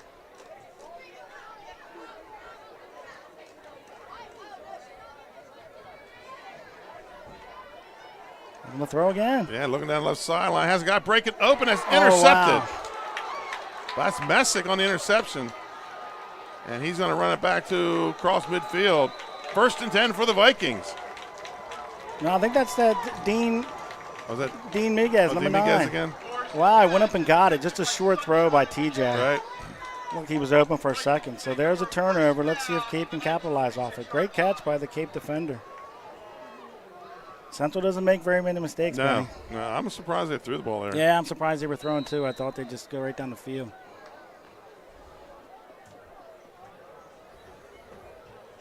St. Mark's leads DMA 7-0. Caravel 14-0 at the half. 6:15 to play here. Sussex Central leading 21-0. Ball at the Sussex Central 46. And Golden Knights territory. Let's see what we can do here.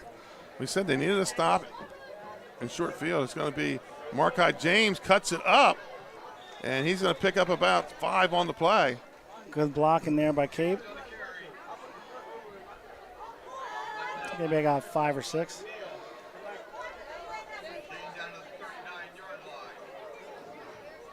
So bring up, looks like he got about 7, 2nd and 3. 2nd and 3. Well, here we go again, Benny. Cape's driving. Del Mar leads Indian River 20-7.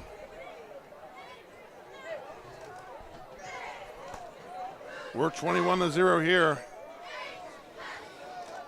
Time's a ticking, Benny. That's right. Knights looking to pitch their 3rd shutout of the season. Messick goes in motion, fakes a speed sweep, hands off the counter to James. James gets a couple, but it's stacked up by that Central defense. He gains about a yard. I'm almost thinking they should have handed the ball off to LT Messick speed there. sweep, yeah. And that's a play they've run before with some success.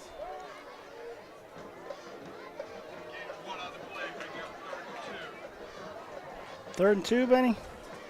I'm keeping it on the ground. I'm keeping between the tackles. He's had a 1-yard run there. Yeah, he's my hot hand. He's my guy. Yeah, I'll keep giving it to him.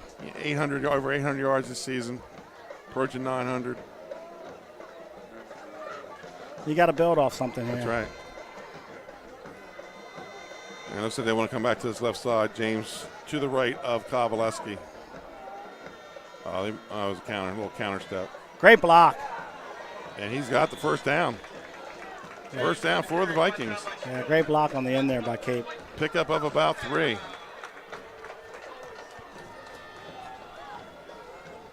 First and 10 for the Vikings at the Sussex Central 34. And let's see if Central starts to bring some pressure here. That's what they did the last time, or that first drive when Cape got into their territory, deep in their territory. They brought that corner blitz. Yeah, they called a timeout and brought that corner blitz. Shotgun again here, Benny. Slots to both sides. And here comes something up the middle. Under some pressure. Oh, brought down behind by Custis. Yeah. Kowaleski might get a couple on the play, but he is going to feel this one. Yeah, great play by Custis. Custis is a big kid. Great gain of 1 on the play. Joe looks a little shaken up.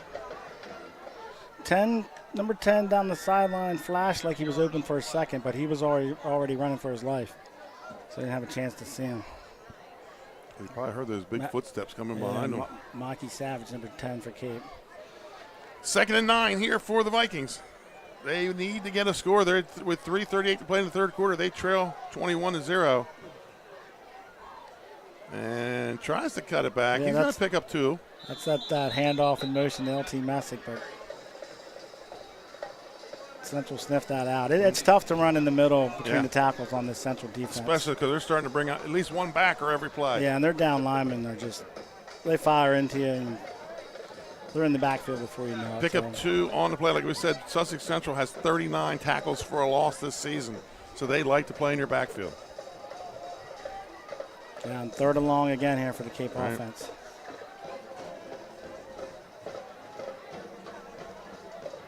Central band getting fired up over there at the drum line. They feel it.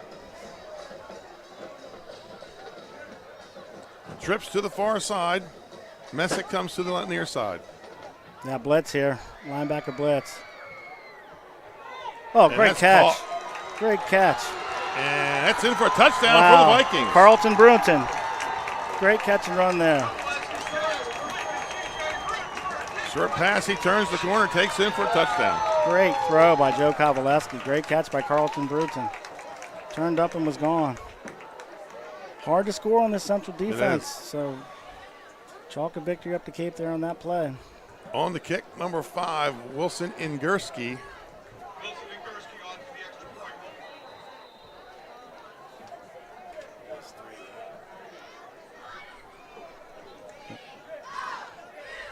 The kick is up, and it's good. So Sussex Central Cape Henlopen back in is 21-7 with 2:34 to play in the third quarter. We'll be right back after this commercial timeout.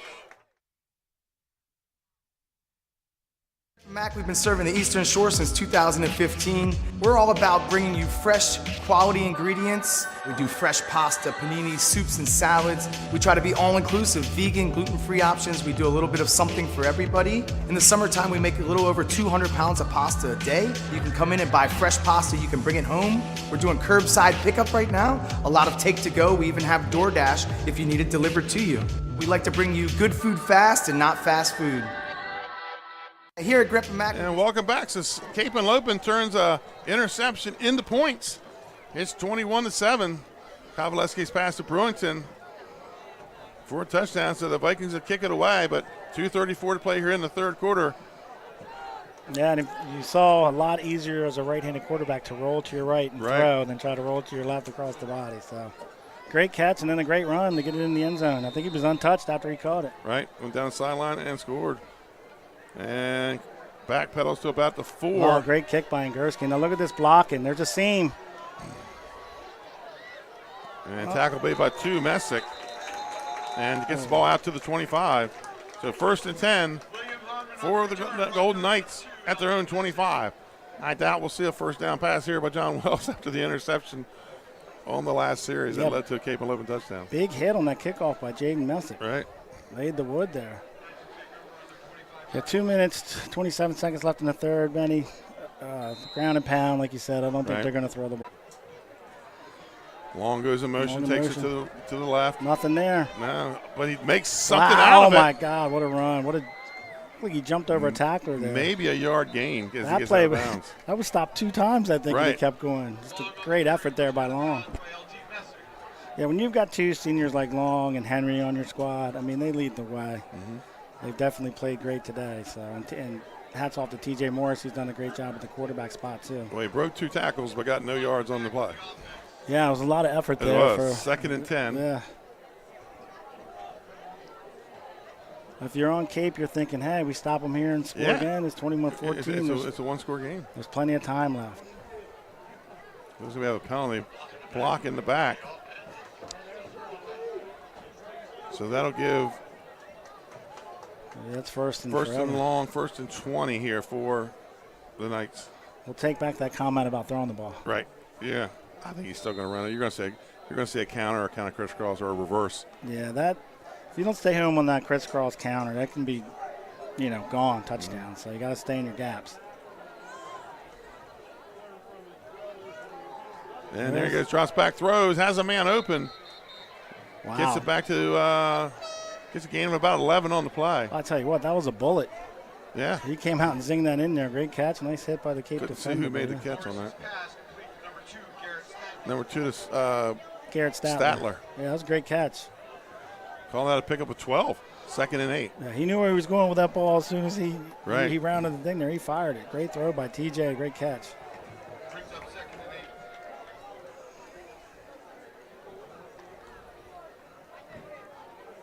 Second and 8 for the Golden Knights.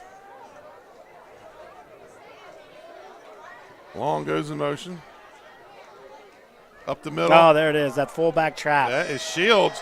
He's got some running room. Stiff arm, gets it across midfield. A great run by Shields. Haven't seen much of him back there tonight, but that was that. That's a counter, technically. It's kind of off guard, and then there was no. Like a trap. More like a trap. More like a trap. There was nobody there from the Cape side of the ball. About 25 yards on the play. Yeah, get that good kick-out block, and now they got the ball plus a territory and clock ticking in the 3rd. I tell you what, Central's quick to get on the ball and quick to hike it. They want to catch you off guard. Looks like they're going to throw again. All right, Morris rolls out, looks over the middle, has a man incomplete. That play took a little too long to develop. It did, yeah. I think he was throwing to Gabe Cannon. He was open for a second, then he threw it behind him. We got a player down for Central. Looks like number 75. Brian Deedle. Colin Tucker's down for Central. Is there or center? Yeah, I think he's one of the captains. Yeah. I'm not sure what happened. I was watching the ball being thrown.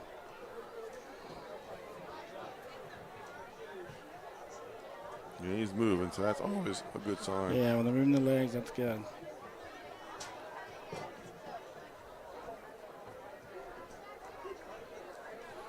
Well, Central not afraid to throw the ball, Benny. Nah, I'm really surprised here, man. Maybe trying to hit a big one here. Yeah, I mean, I'd have confidence with TJ throwing the ball. It's just, we spoke about it earlier, saying that's another wrinkle to the wing tee. Right. You don't think they're going to throw it, but they can. The only thing is, the clock's not ticking now. Yeah, and that's not what Wells wants to see, that clock run. Folks, we're going to take a commercial timeout while we have a player down. We'll be right back. Your score, Sussex Central 21, Cape Henlopen 7. Physical therapy practice with convenient locations in all 3 counties in Delaware.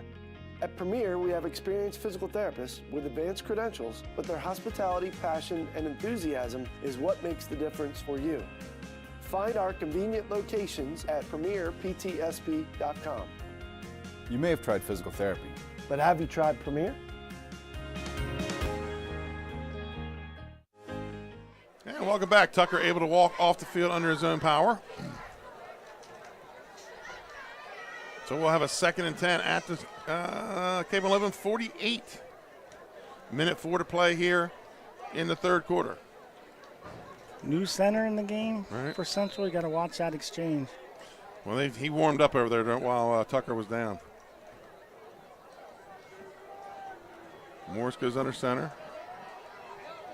No problems with exchange. Hand off to long stiff arms, and maybe gets another yard out of it. He's going to pick up about 5 or 6 on the play, bring up 3rd down. Good run by Long there. Give him a gain of 5. 3rd and 5. Yeah, now Wells is happy. That clock's running. That's right. One more play here for the end of the half. Folks, you're watching Delaware Live. Powered by 302 Sports.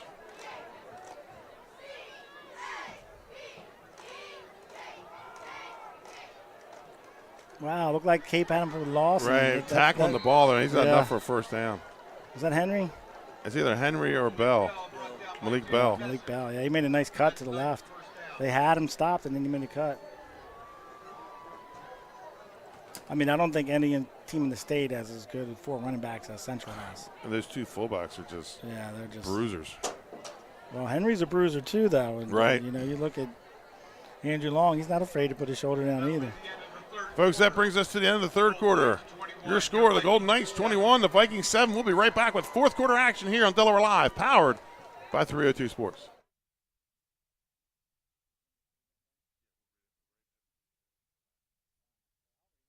For over 15 years, our company has been building homes in Sussex County, Delaware. We offer a completely comprehensive program for our customers that makes building a new home enjoyable. At Capstone Homes, we have access to lots in our amazing communities or through our realtor partners. Visit with our team of professionals for a completely comprehensive experience. We can handle absolutely every part of building a new home for you and your family. Create your new home. Create a Capstone Home. And welcome back, Brian. You got a message from the Referees Association. What is it? Have you ever thought about becoming a football official? Do you love football? Want to make a difference in your community? You ready for a challenge? Our athletes need you. The Delmarva Football Officials Association is recruiting new members to officiate in Kent and Sussex counties.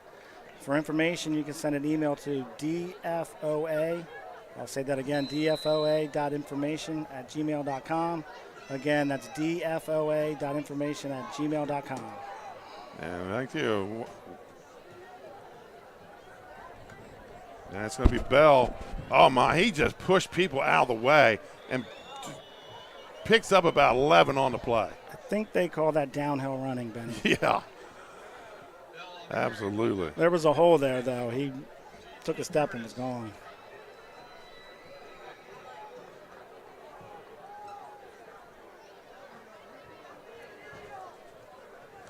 Clock ticking, Knights grinding. Ball inside of the 24-yard line. 1st and 10 for the Golden Knights. Henry goes in motion. Hand off to Bell. Bell just pushing and getting. Yeah, he just kind of feels his way, and then he takes a step and he's gone. Kind of the same play to the other side. Yeah, he runs straight up, and he's still hard to bring down. Big kid. Has that hand out. Kind of feeling his way through the dark there, and then he's pick up 6 yards down the field. Pick up of 8 on the play. 2nd and 2 in the red zone.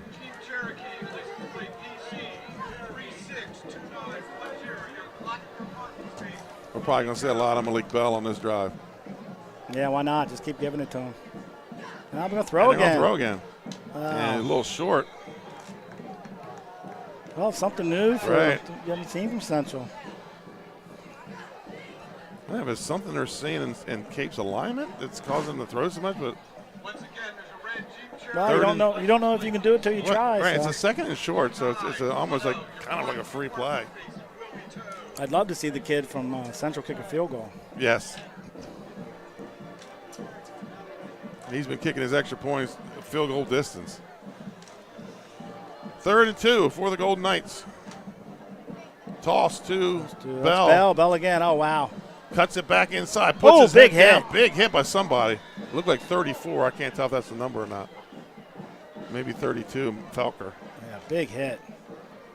But he's down there on the 1. I thought he was going to get in, but Felker came out of nowhere. It was 32, Felker. Yeah, Felker, big hit, but I think he's on the 2-yard line, Benny.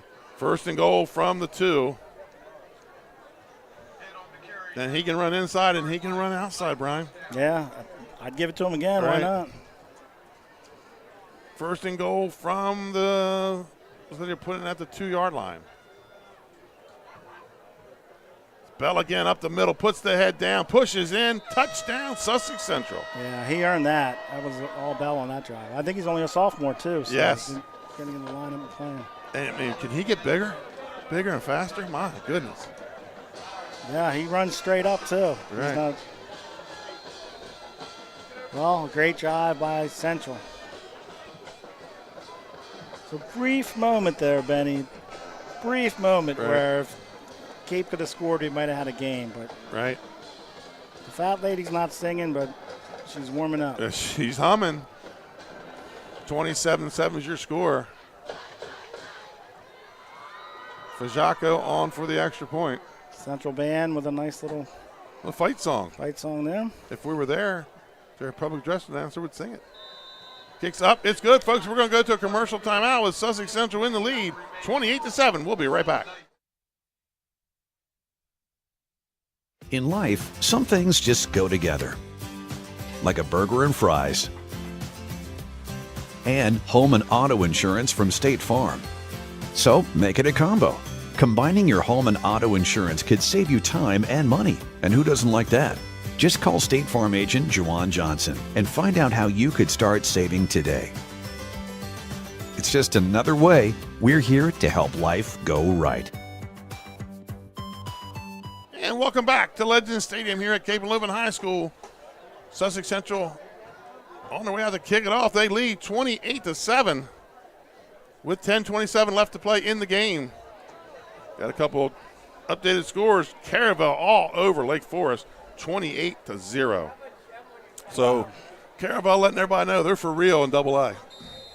Yeah, and Lake Forest, the past, I think it was last year, they kind of. This is where they went through their mini slump, right? Their slump. We Cape scrimmaged them early in the year. They've got some playmakers on that team. Kicks the ball deep, has it backpedaling into the end zone where Messick catches it, but it's going to be a touchback, and that's what Fajaco can do. Yeah, I'm really impressed with that kid. Only a sophomore. Yeah, putting the ball in the end zone like that. Well, 10 minutes, 27 seconds left, Benny. Let's see if Cape can put something together, something to build on for next week against Apo. Sussex Central getting stronger and stronger, and that's what they do each year towards the end of the season. They become always a tough out when they get to the playoffs. Yeah, with this defense, the wing tee, they're running like a well-oiled machine. They're going to be tough in the playoffs. 1st and 10 for the Vikings. Hand off to James. Cuts it back up the middle. Some daylight. Cuts it to the outside. He's at the 45, the 50, the 40, the 30, the 20, the 10. And going to get run out of bounds inside the 10-yard line. Big run. Yeah, Cape's been waiting for that all night, Benny. Little trap play up the middle, cuts it to the outside. Yeah, he saw that. I said there's some daylight, and he saw it and took off. Great blocking by the Cape line there. Takes it down to the 20 or to the 6-yard line. That's about a 74-yard run.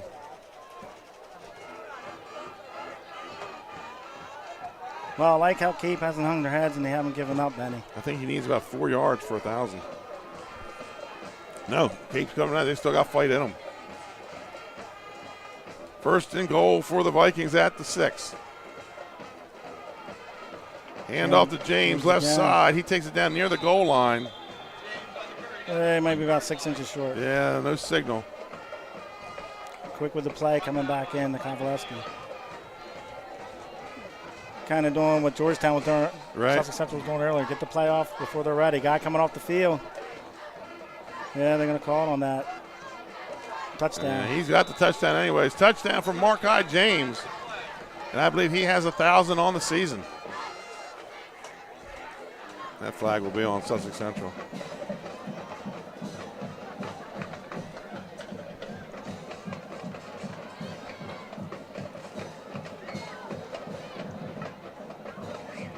Yeah, great run by Markai James to set that up.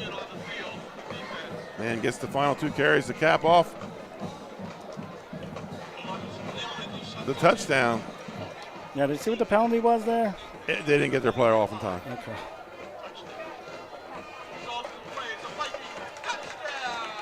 Ingerski on for the extra point.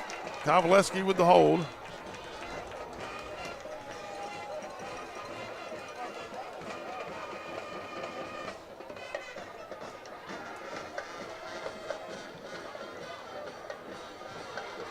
And the official coming over to Coach Frederick.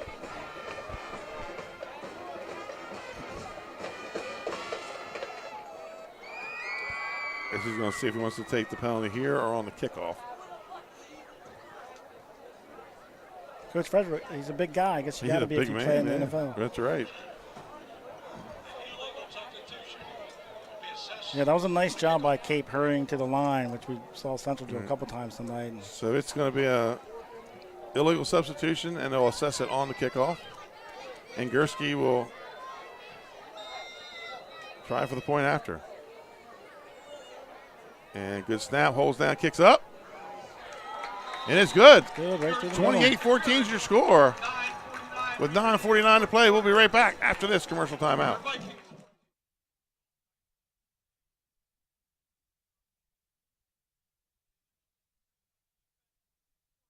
For over 15 years, our company has been building homes in Sussex County, Delaware. We offer a completely comprehensive program for our customers that makes building a new home enjoyable.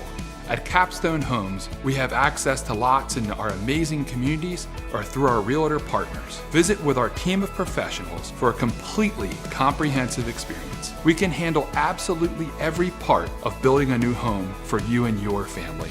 Create your new home. Create a Capstone Home. And we're back. I'm Benny Mitchell-Hees, Brian Scott, Trey Mitchell, and Matt Westcott on the cameras. Dave Marvel is our statistician. It's 28-14 here, 9:49 to play in the game. And no quit in these Vikings. Now, if I'm Henlopen here, Benny, I'm squib kicking this. I don't want it to get to one of the not another big back return, there. right. The four horsemen back there. St. Mark's and DMA are tied at 7 in the second half. Big double-A game there, upstate. And Gursky to kick. And it looks like they might be trying an onside kick, and there's some confusion. And they switch Brewington over to the other side, give him some numbers. It's going 10 yards. And able to gobble it up. With number 8, Custis. So 1st and 10. Any problem with that onside kick? You're giving Sussex Central the ball close to midfield. Yeah, but this is where Coach Wells wants one of these patented 9-minute drives and just score as the I'm game not even going to say they're not begins. going to throw the ball again because he's made a liar of me, 3 times tonight? No, like I said, if you had TJ Morris as your quarterback, why not throw it? Right. He had the one mistake, but he's looked pretty good throwing the ball.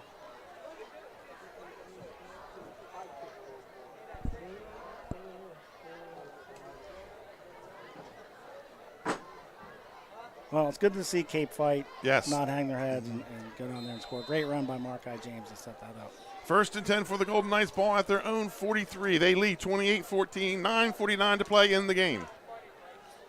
A win here for the Golden Knights, and they get the automatic berth to the state tournament. Hand off to PJ Henry, cuts it up. Nothing there. It's one of the few times he's been stopped without gaining a yard there, Benny. Number 86 on the tackle, Sullivan. Or was that a 66 in the middle? That was 86. 86. 2nd and 10 for the White Knights. Clock is ticking. If you're Cape now, you got to start bringing a little bit of pressure here and play in their backfield. Yeah, you're looking for a turnover here. Put the ball on the ground. Andrew Long going to the left. Got him bottled Nothing up. there. Nothing there. Oh, no, he cuts back to the right. Gets skinny. Steps to the right. God, what a run. He's down the sideline to the 30. Makes his own hit and goes down at the 24, but there's a flag on the play. Benny, I've never seen a run where the guy was stopped 5 times and he still gained 30 yards. That was a heck of a run by Andrew Long. We got a flag, though. Hold on, Sussex Central. So that's going to bring it back.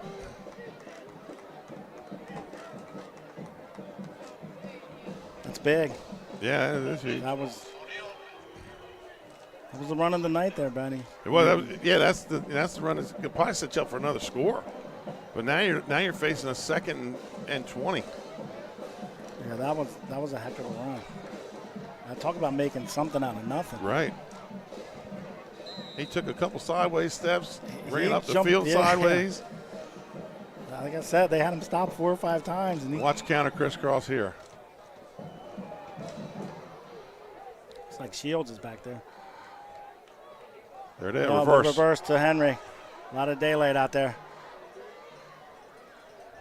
And he's going to pick up. He's still running. Wow, he might have got it back almost to the first down. 3 yards short. Great play call by Wells there. I haven't seen that tonight. Saved it for just the right moment. Yeah, they've been able to stuff the crisscross, but Wells comes back with the outside reverse on that, and he picks up about 15 yards. maybe more. Yeah, I can't wait for the Central Middletown game. Right. Thomas Gibbs out there trying to get the Cape defense fired up. 3rd and about 4. He said on the show this was the biggest game for him this season. Has a lot of family at Sussex Central. Shields spins. He stopped him. Gets ahead for about a yard. 4th and 3. Yeah, we had both teams on the show Wednesday night, Buffalo Wild Wings, and that was one of the things Thomas Gibbs said this was the game he was looking forward to all year. Great young man, well spoken. He's the guy that gets him fired up. And it looks like the Knights might go for it here on 4th down. I think they're going to let the clock run down. Yeah, they're going to come to the line. 7 minutes.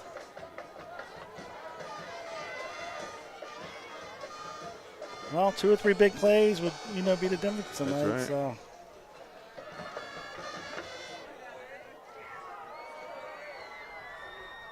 And Coach John Wells takes the timeout. We're going to stay here. I still think the key that got Central rolling, Brian, was that timeout on that first Cape drive of the game. He took the timeout. They dialed up a blitz, followed by a penalty, and then Sussex Central took over, and it was just until they got the ball back and scored again in the second quarter. Yeah, it was almost like a basketball timeout. Right.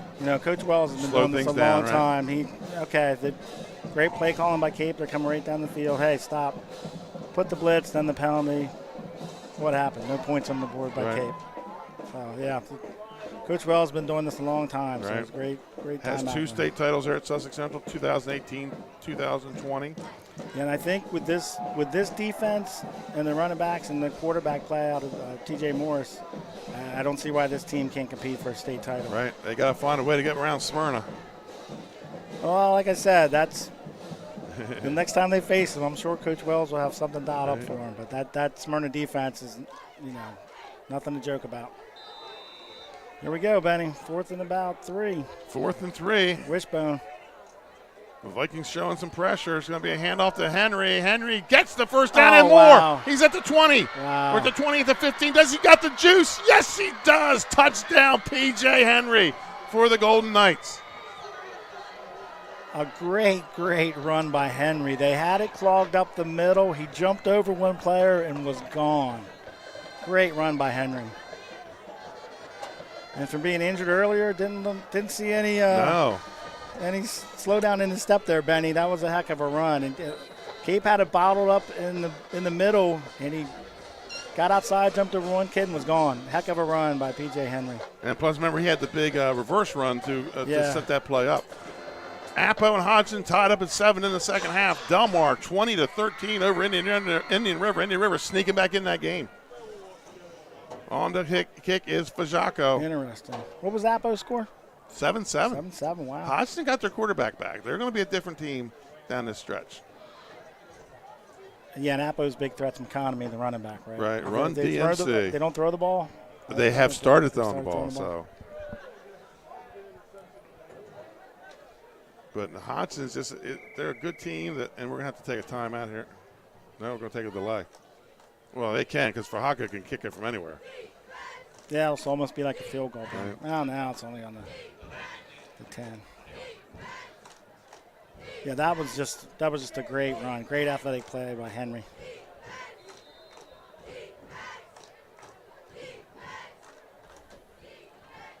So Fajako comes on. Pete in the hold. Might put him at, 5 for 5 here? Right. 5 for 5. It's good. 5 for 5 for Fajako. So, folks, we're going to take a commercial timeout. Your score, Sussex Central Golden Knights 34-35. The Cape Henlopen Vikings 14. We'll be right back after this commercial timeout. Hi, I'm Scott Kammerer from Soto Concepts. Today we're at Matt's Fish Camp in Fenwick Island, Delaware. Come check us out. Matt's Fish Camp features seafood classics, coastal comfort food, and chef-driven specials that pair perfectly with our large selection of craft ales, curated wine list, and camp cocktails. Matt's offers indoor and outdoor dining and is the perfect place to have dinner with your family, happy hour with friends, or enjoy lunch at the Raw Bar. Matt's Fish Camp in Fenwick Island, Delaware, open 7 days a week year-round. See you soon. 35-14 is your score. Sussex Central to kick it off. The number 2 team in the state. Their only loss this year coming to the number 1 team in the state, Smyrna, 22-0. They'll have the former number 1, Middletown, next week, or in 2 weeks. 2 weeks. St. George's next week. Right. Yeah, the road's not any easier for Cape. They've got Appo at home, St. George's at home, and then Kicks finish a knuckleball. Oh, takes the bounce in the end out of the zone. end. That's 3 out of the end zone tonight.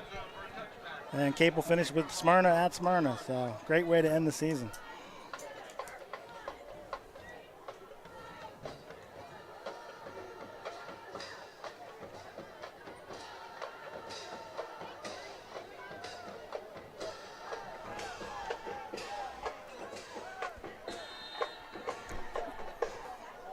Here we go, 1st and 10 for the Vikings.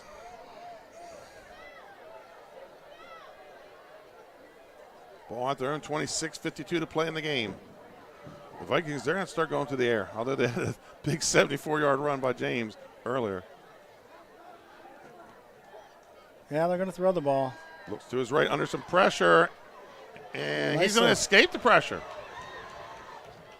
Runs backwards and then moves back ahead. He's going to pick up about 4 or 5 on the play. Nice little job there by Kowalski, avoiding the pressure. Yeah, we said earlier seniors lead the way. So for this Central squad with Andrew Long, P.J. Henry, T.J. Morris, they have led the way. Right. The wing tee's running like a well-oiled machine. I know I said that earlier, but they look good out there. And they can throw the ball.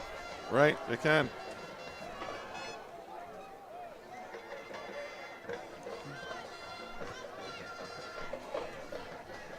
For 2nd and 6, hand off to James. He gets bottled up, maybe a yard on the play. 6 minutes to play here in the 4th quarter. 3rd and 5 for the Vikings. Big down for the Vikings if they're going to get back in this, because they're going to need some quick scores. Yeah, James is a great runner, but he needs some open. Right. Like on that long run, he needs some daylight. When he gets his speed up to 4 or 5 yards, he's hard to bring down. Henry, Long, their speed right off the cut. They're hard to bring down from the get-go. Central bringing the pressure.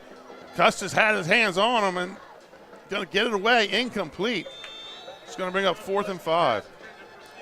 Yeah, he was immediately under duress there. They brought too many numbers for the Vikings to hold up, and that's big number 8 is not the one you want breathing down your neck. I wouldn't want any of those guys breathing down my neck. 4th and 5 for the Vikings. We'll call it 4th and 4. 5:29 to play. Almost time for the volunteer cleanup crew call from the press box, isn't it? It's getting close, Benny. Yeah, usually they make that call here. Make sure you have your ride available, or you will be in the cleanup crew. You'll be volunteering. I might have heard that earlier. They might have already started. I might have heard that. 4th and 4. Vikings are going to go for it. I'm running the ball here from Cape. Well, they're going to throw the ball. He's going to roll to the right. And incomplete. Tried to get it to Brent Scott out there on the flat. Out there and overthrows him a little bit. 1st and 10 for the Knights. Yeah, and he had Custis coming from the backside. I don't think he knew he was there, but he was coming with some steam. It's like getting chased by a big old brown bear. Yeah, he was coming for him. Because those things can run too. Well, on cue earlier, I mentioned his name, and he made a great play. So right.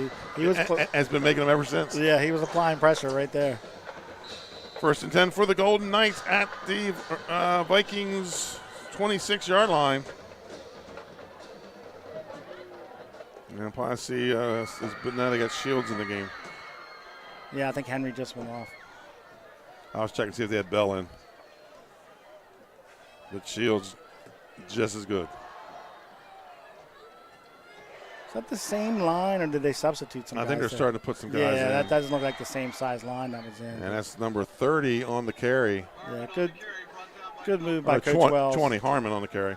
He had a big defensive game. He's been quiet tonight. Yeah, he had a big interception against Dover last week. Right. Pick up a 4 on the play for Harmon. 2nd and 6.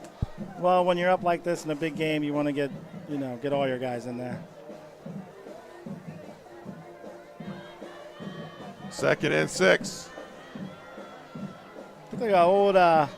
Rolls out and has a man down inside the 10. TJ Morris kind of did the old Statue of Liberty there. You see him hold the ball down to the side. Great throw. Got Play number 2 on the catch, Statler. I think that's a second catch of the night for him. He had another good ball from TJ there. Folks, coming up in the postgame, we'll have the Louis Pizza Player of the Game and the Active Pest Solution Pest of the Game. And it's going to be a handoff. I think this is. Can't see Wow, Harmon great again. play by number 9 there, Benny, to come up and stuff that one-on-one. Harmon on the carry. It's like no gain on the play. Well, that's Carlton Brewer that came up and made the stop. Great one-on-one tackle there. So no gain on the play. Looked like he had some daylight there with the blocker, and he kind of came up and shut it right down. Second and goal from the 9. And if you're Coach Wells, you don't want to show too much of this passing game. No. Well, they've thrown almost as much here as it did against William Penn early in the season. Statler split wide to the right. Cannon, the tight end, on the left. He's one-on-one out there. And that's going to be Shields picking his way through. Gets down inside the 5. Oh, looked like a face mask there, Benny. It was, and they're going to get the flag.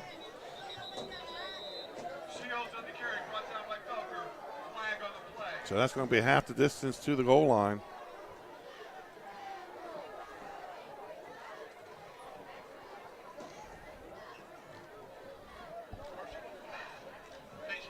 Running clock if they score here? No, they put up 28, right? Yeah, they didn't put them up 28. So face mask against Cape, half the distance to the goal. Let's see where they spot the ball. On the 2, you're just inside the 2.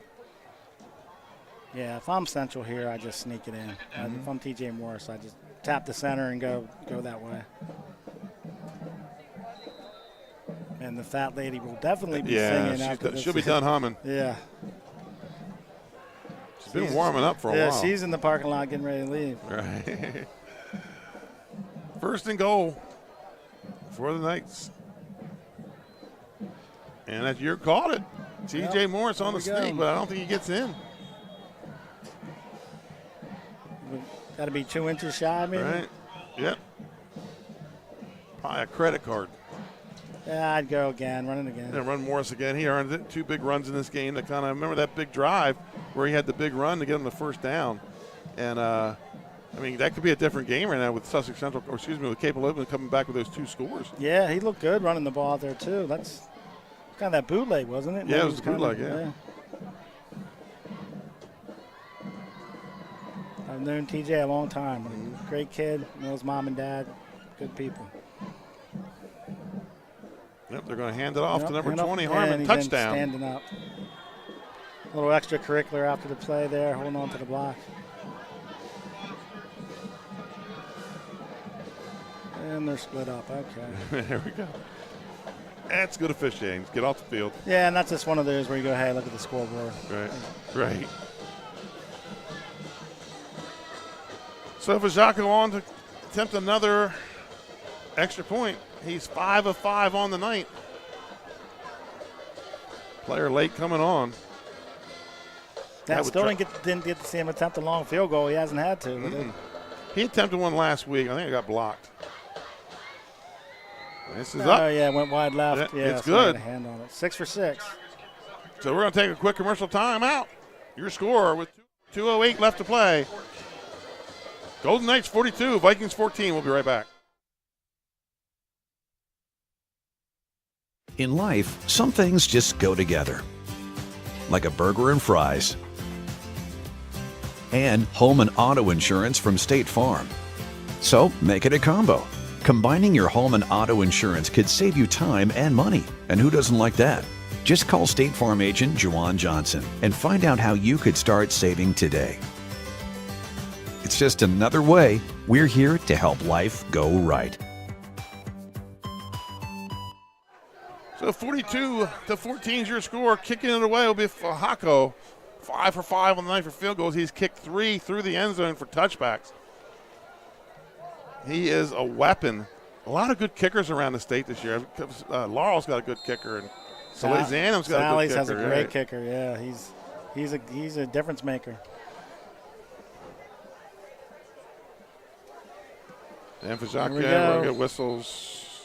Wow, almost out of the end zone. Offsides on the kickoff team. Wow. Maybe? Oh no, ball is going through the end zone. Of course, I guess I don't know it's going through the end zone, but.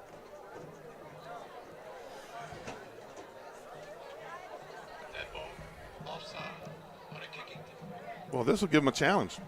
Yeah, see if he can get it Move down back there. 5. Yeah.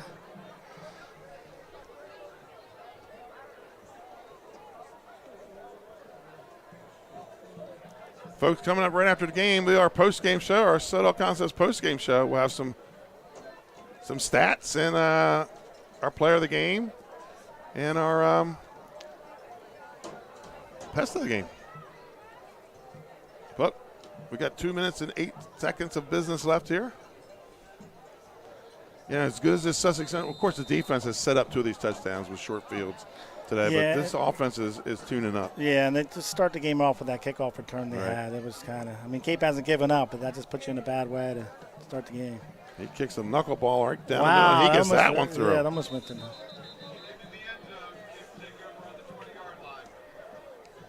So for Zacco, his 4th kick touchback tonight, 5 for 5 with extra points. And the Vikings will take over 1st and 10 after 20 with 2:08 left to play, and they trail 42-14.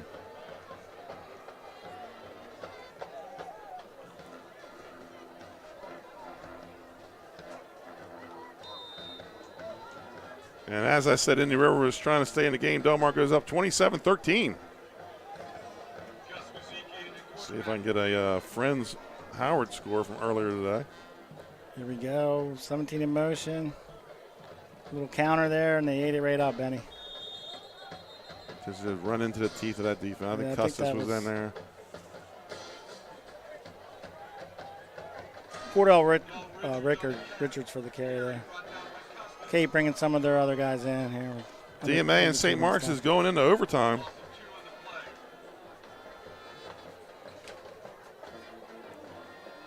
Yep, Wells has his 2nd team out there. So does Cape. So 2 minutes for these guys to get some action here. 15 in at quarterback for the Vikings, Bradley Chavez. And he's going to let some clock wind down. And at this point, you don't want any injury. You want to get to the – both teams could be in the postseason. Sussex Central is going to guarantee that tonight. Yeah, like I said, this sets up a big game against Middletown in 2 weeks. Right. And St. George's is no walkover for Central next week either. So St. George's will play Middletown tomorrow at noon. Yeah, it's all coming down to it, Benny. We're on the downside of the season, under a minute to play. Yeah, the night crew starting to get an early start back to Georgetown. Poor Millsboro. Yep, Route 9 will be crowded in a little while. Good win for Central tonight. Some positives Cape can work on from here, but they were just outmatched with that defense and the 4 horsemen back there in the backfield. TJ Morris with a great game at quarterback. 2-by-2 on the edges. And ball's on the ground. And it looks like he was able to pick it back up. And if I'm Coach Frederick, I'm not running another play. Yep. He's not. He's lining them up. Shake hands and wish everybody their best. That's right. Folks, we're going to take a quick commercial timeout once the clock winds down and makes it official. And we'll be right back with our pest and player of the game.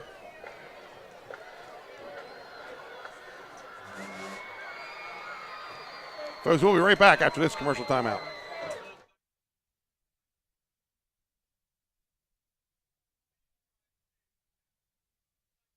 Seen this a lot, but not all pest solutions come from a can. At Active Pest Solutions, we don't spray and pray. Professionalism and continuing education sets us apart. We are Quality Pro certified, the mark of excellence in pest management.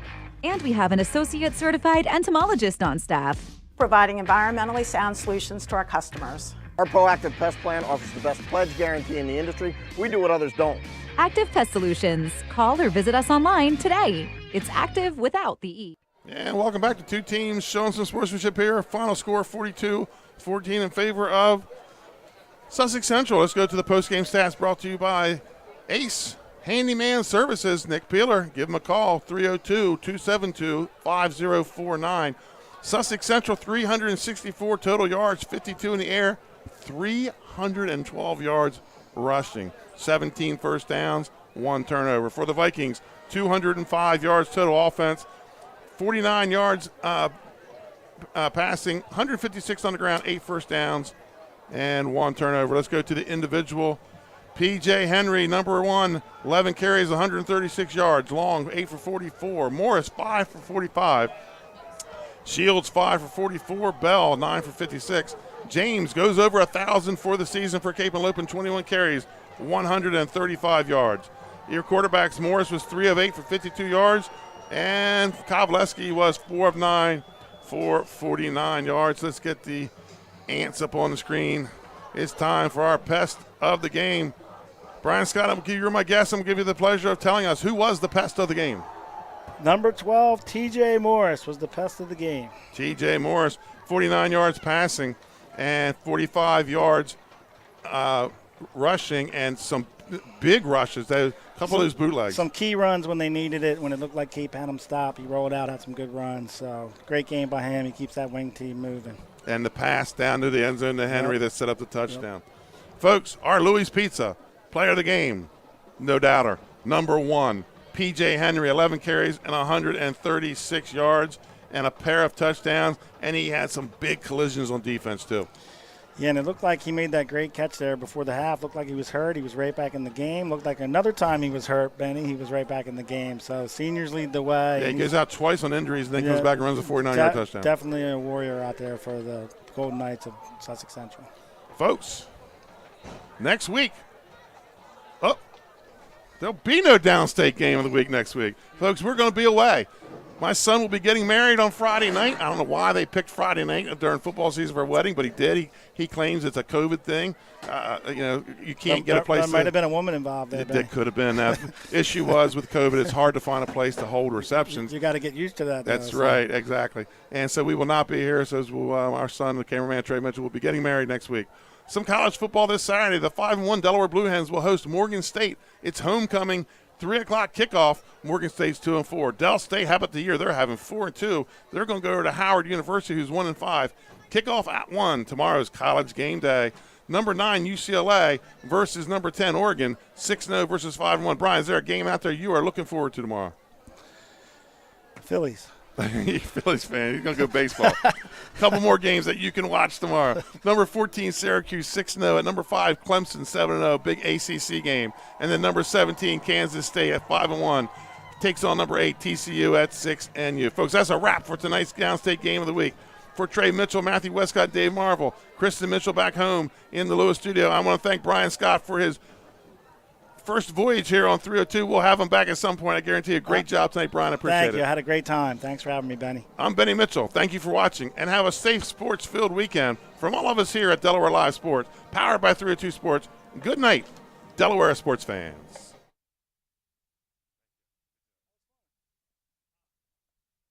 The things that matter most happen right in our own backyard. Our neighbors, our schools, the places we go, and the people we know. And now there's one news outlet where our story is told. Delaware Live. Locally owned, community-based news. Free to every reader, because Delaware's future belongs to all of us. Quality journalism we can trust to help us take on the day. Delaware Live. Our state, our news, our home. The things that matter most happen right in our own backyard. Our neighbors, our schools, the places we go,